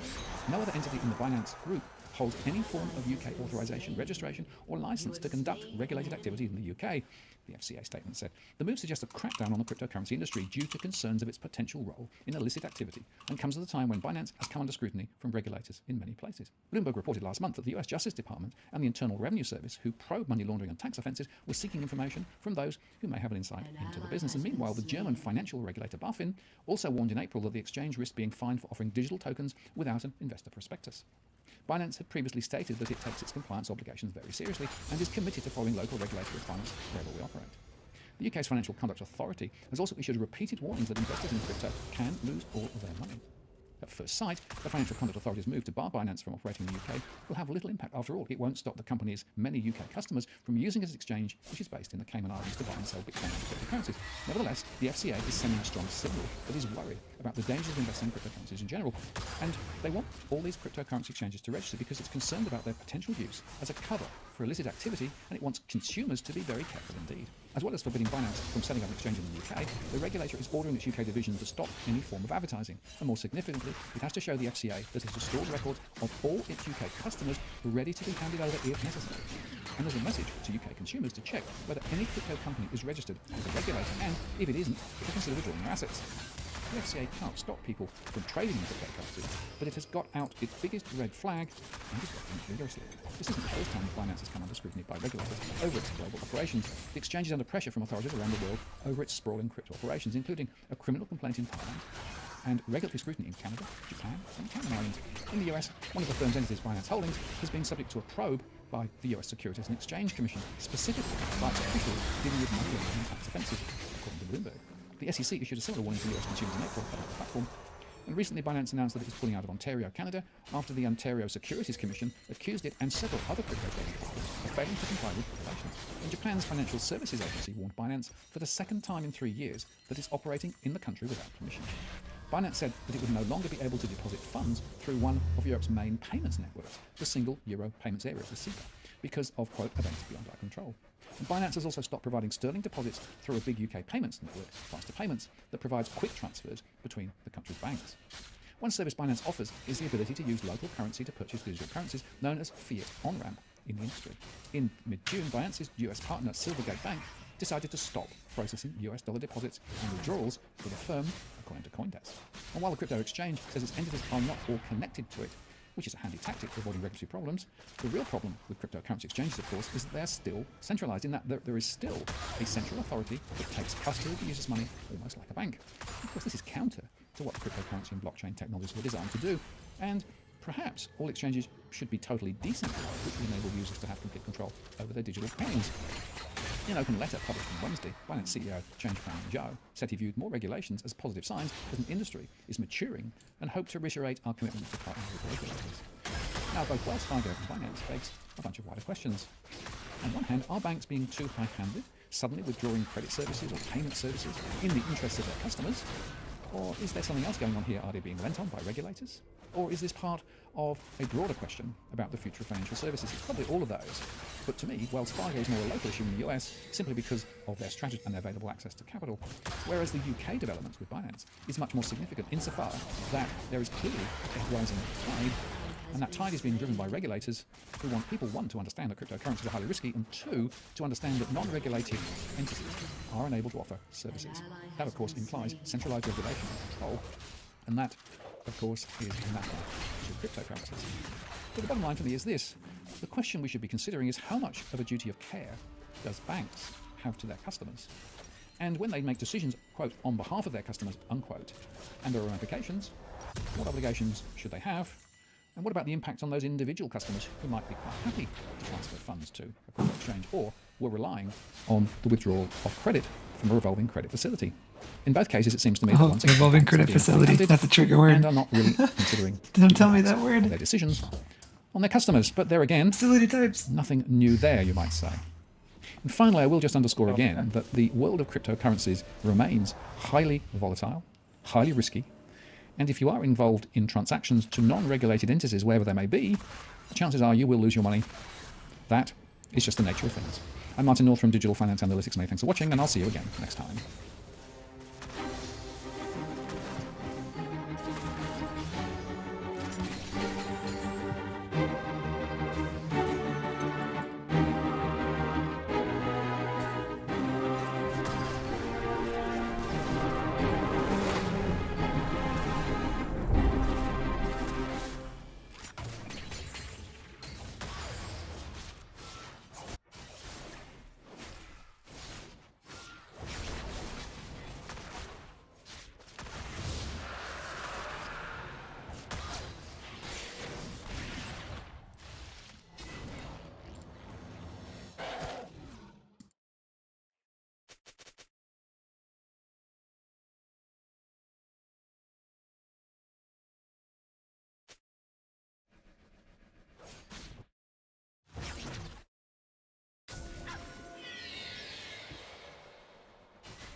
Shut down.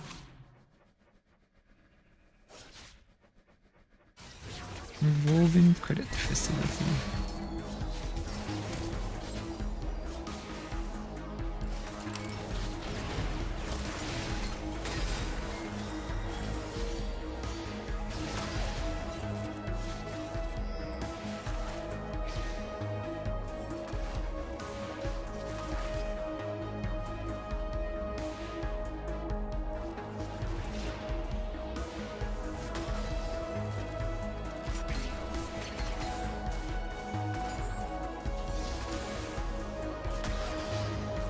Floyd Mayweather won a $50,000 bet on that fight.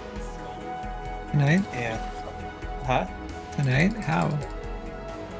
On Conor McGregor, he bet on the other guy. Oh, I see. Dang, nice. But then so he wins an additional 35 grand or so, and so 85 total. And but somebody in the comments, because the dude's like rich, you know, so they said that he bet on both, so he could tweet either way. Oh yeah, he might have. And that's like totally kind of legit. Maybe, I don't know. Would he be willing to throw? I don't know if the odds are probably different either way, right? Or if they were the same, though, I mean, he'd be throwing away like 25 grand for that. Yeah. But I don't know. Maybe he makes 25 grand a tweet. You never know. No, it's like nothing. Didn't he make like 30 million from that fight with Jake Paul? Oh, I don't know. Pretty sure he did.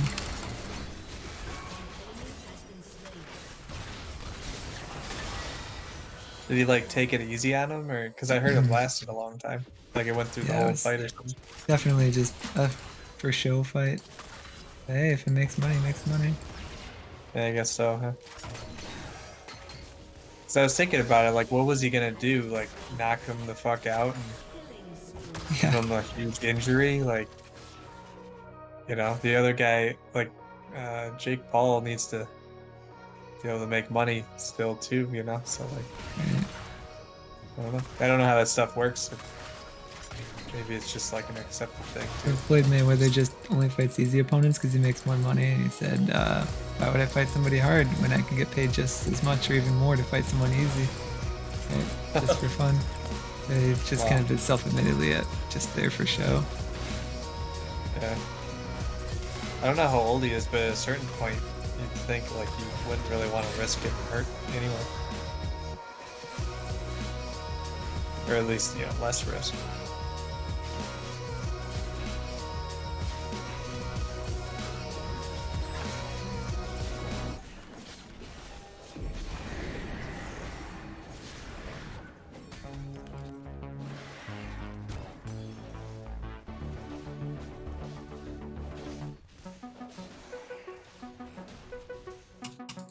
Your turret has been destroyed.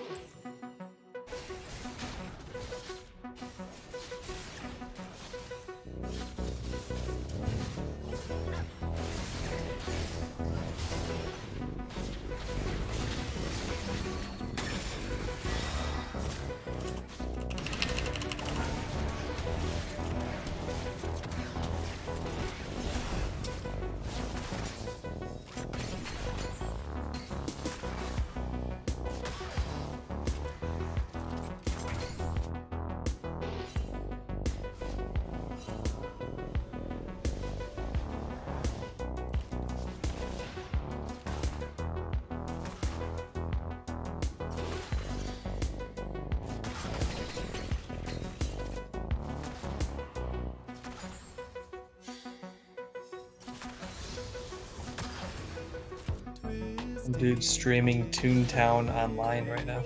Nice. He's got 46,500 viewers. I mean, I don't know. Maybe Toontown's a really good game. I don't know.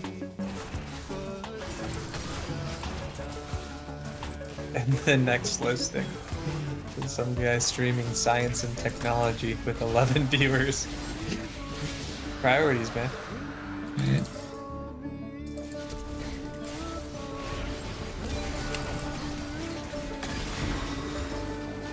Kind of cool though that they're throwing in a couple big, you know, channels and then small ones too in the recommended.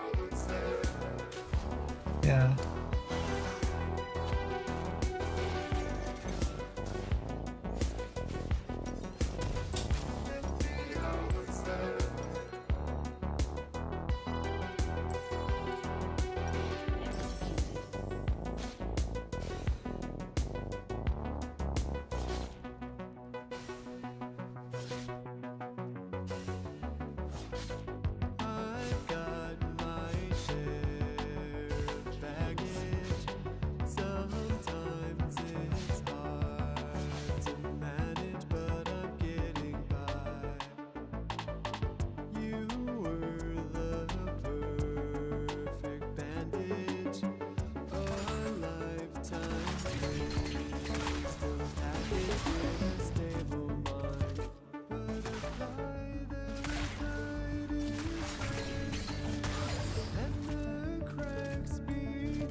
Oh, Kelly's coming a long way. Nice, dude.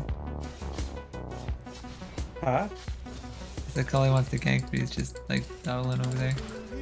He's gonna die to the Nautilus now. We can't fight 2v2. I don't know why he waited so long. 3 kill before. Now there's like freaking 3 down here.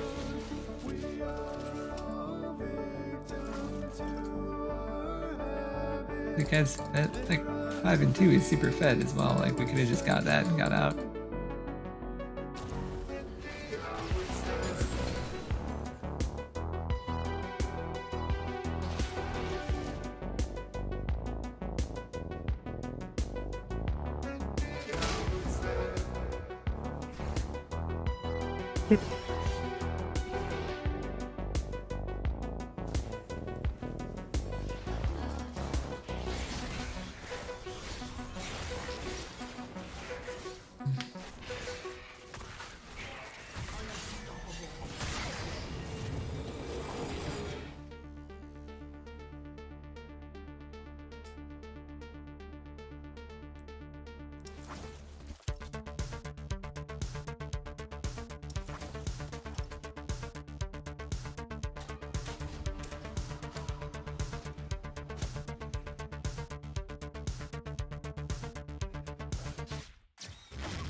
That in danger for sure. Wow. I Got healed away. him. I healed him. I just got dead. Yeah, there's no way he's gonna wait for fully ult. I guess that's free dragon. Oh no, got 40 seconds.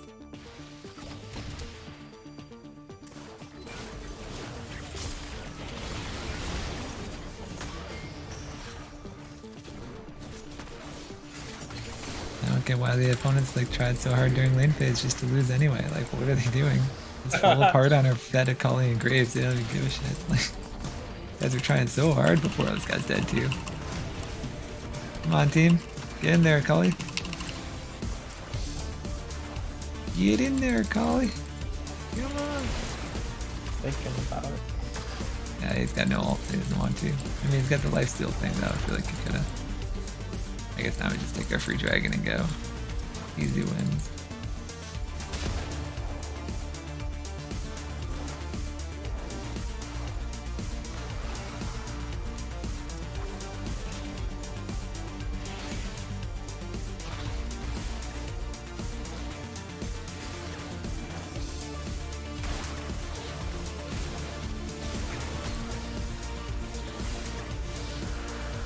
Oh great, we're Baron.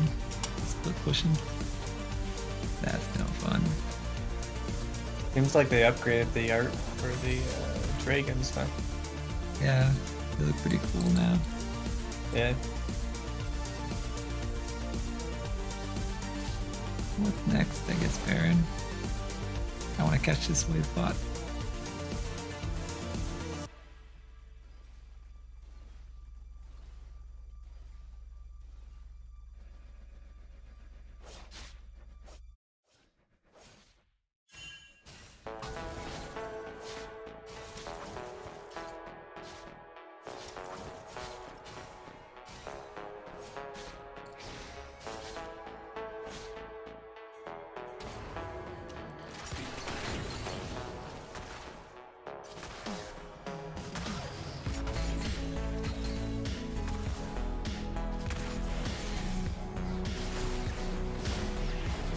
Oh, I missed.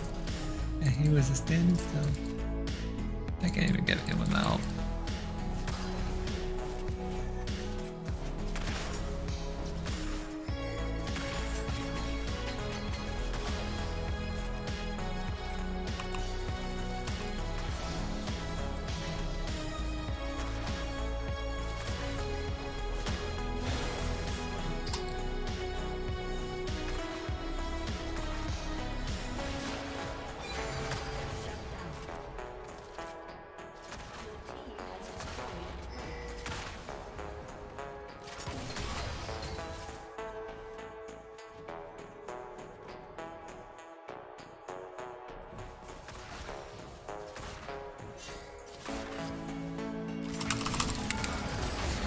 Oh, good less than that.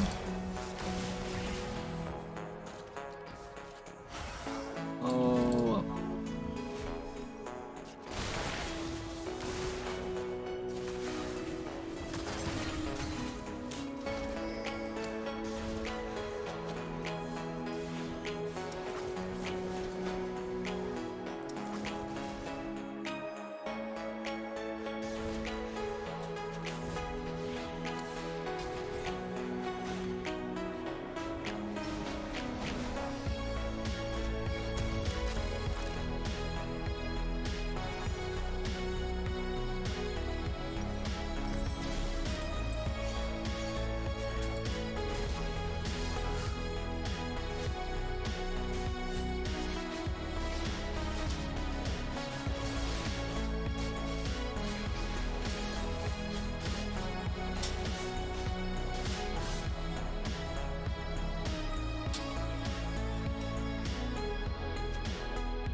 Did Garen just quit or what? I haven't seen Garen in so long. Oh, he's way back there. What is he doing? I have no idea. These games have been whack. I feel like Gold 4 is really hard, and then once you get out of Gold 4, you just get with a bunch of Diamond Smurfs or something. They're just so bad. Oh, Or, I mean, Plat Boosters probably. Plat Boosters falling down, because these games are just completely like off the chain. I still don't get why people boost. Yeah. It's weird. Like if you're stuck low, at least you can finally like get that win and move up, right? But if you get boosted, you just keep losing, you know? Like Yeah. why would you want to pay to You can't lose, basically? play. Yeah. Like, I don't know. You just I don't know, it must be like a certain subset of people who like think they really are just stuck down there, you know, Probably in Elo maybe. hell, and yet they actually just suck. Yeah. Probably feels like Elo hell if you're losing 20 games in a row falling down from your boost. That's what I'm saying. You're like paying to guarantee that you go on a losing streak. You just get to end up that.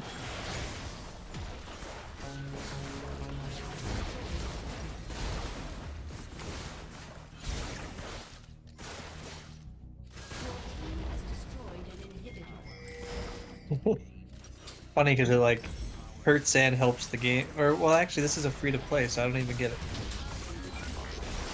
Like with Counter-Strike, there'd always be a certain amount of cheaters, and they'd always get banned.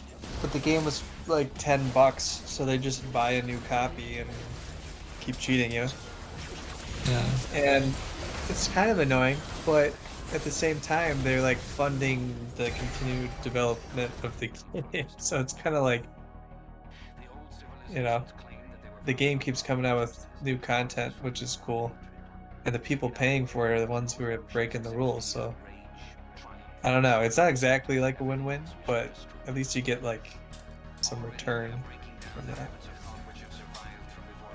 You recover some of the loss from the cheating. Hey everybody, how's it going? So I want to show you some stores today that are on Broadway. Now, in the last video that I did, a lot of you were saying that New York City kind of looks like a dead mall, and it depends on where, to be honest with you. Some areas have the dead mall look and some don't, but the one that really strikes me most as dead mall is Broadway between Soho and let's say 11th Street. So I thought I would just kind of walk you through and show you some of it. So over here, this store is now closed for rent. Store for rent. And you can see there's a bunch of really nasty graffiti that looks like it's written on a window that has been soaked in piss and definitely smells like it's been used as a urinal. So I really shouldn't be putting my camera to it. And that is dead. We are going to walk on and check out the rest of it. I'm on Spring Street and Broadway, and we're going to be walking up to around 11th Street or 14th Street to show you what this area looks like during New York City's, quote, reopening, end quote. Okay, so we have walked approximately the 20 feet, and we have another retail space for rent over here.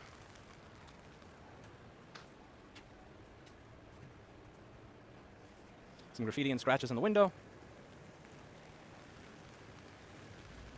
Broadway is where you have all the fancy schmancy, really nice looking brand name stores. This is not where a small business is opening. Small businesses are not opening on Broadway or Broadway and 20th Street or Broadway and 3rd Street or this is where like Gucci or Burberry or those types of places would open.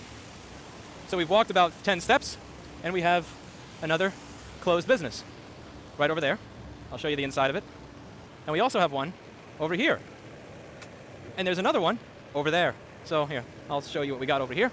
This says restaurant, retail space for lease, ground plus second floor. So this is for lease. And let's see if we can see what it looks like on the inside here. Not really. Don't have the angle to get a good look in there. I would look through the window, but there's a bunch of graffiti covering the window. And let's cross and see what it looks like over here. So it says office space. The inside of this place looks like it's in decent condition. The floor looks pretty old, but this is a very old neighborhood, so that's to be expected.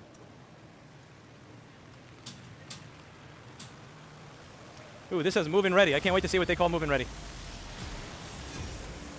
Okay, that wall has seen better days, but I call this kind of move-in ready. Not bad. Not bad at all. Uh-oh. All right. Oh, that one that's for rent over there appears to be the ground floor plus the second floor, by the way. Okay, let's check out the next one. Over here, retail space available. This actually looks kind of nice. I'm about 30 steps away from where I was before. Yeah, this is one of the nicer ones. Look back there. You got a lot of space here. Looks exactly the same as the And one when you look before. across the street, you've got another one. But you also have one on this side of the street right next to it over here. So this is prime retail space Like for lease. literally the It's same not just one, retail or space, it just because looks that the one over same? there Looks is a the retail same. space. This one is a Yeah. prime retail space for lease. So, but the prime retail space is not lit as nicely, so I would call it a Where's little bit this less in prime. New York or something?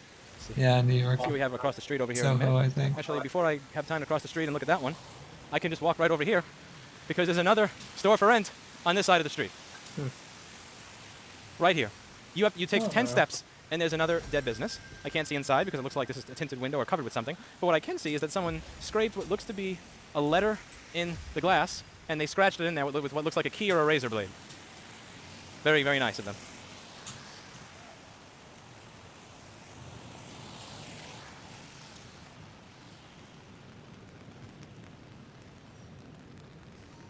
We will beat this together. Crazy.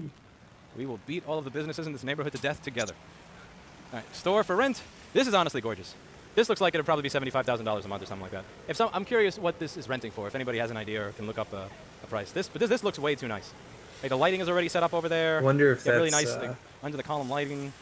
a thing if That's you gonna be pretty like own a expensive. company, like a startup or whatever. And like you probably you got dreams of being successful or whatever, and maybe it's like owning that premium office real estate with a full thing of employees or whatever. And then post COVID, it's You walk just another 20 like blocks and you have another store for rent. Random ass people working for you across I like the the lighting in whole this. country, I think that's possibly the world. Yeah, there's a lot of light here. They're all remote. Yeah. And you don't even turn your cameras on in the calls or something. Okay, we'll go on to the Bet you next block there's some people out there that and see are what we find on the pretty next block. nasty about it. I haven't made it to the next block yet. I actually only walked five steps. And what do you know? Another vacant space with nobody here. Besides graffiti and scratches on the window. Okay, I'm on the place right next to that space for rent. So there was that space for rent that had all the scratches in the window. And over here, there's another one.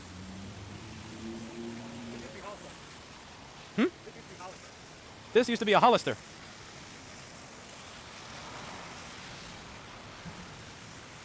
See up there? Hollister. Now, it is empty. All right. So let's move on to the next block. So this is Houston Street. This is kind of like Zeroth Street. So up ahead is where you're gonna have numbered street starts, like 1, 2, 3, 4, 5, 6, 7, etc. But Houston, if you're in the East Village, like where my neighborhood was on First Avenue, when you got to First Street, the next street was Houston. So. What?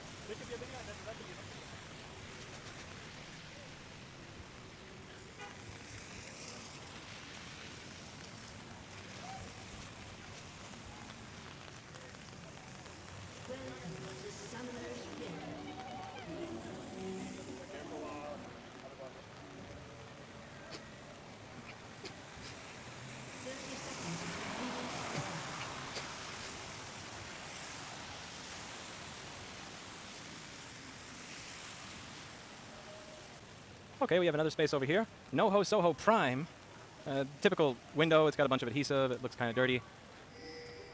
And nothing on the inside. This is on how.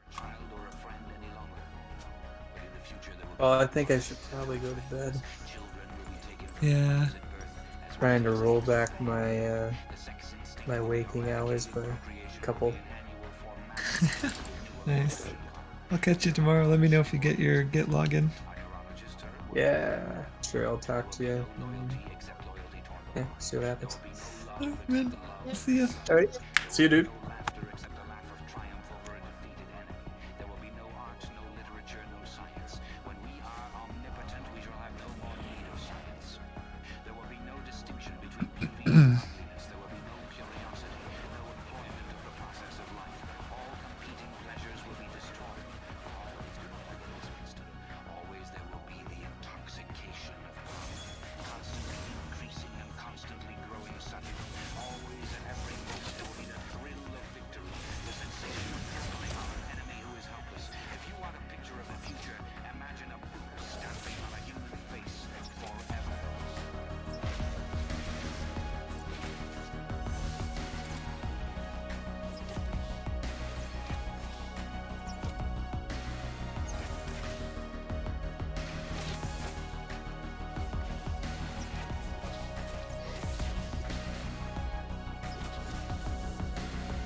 Austin and Broadway.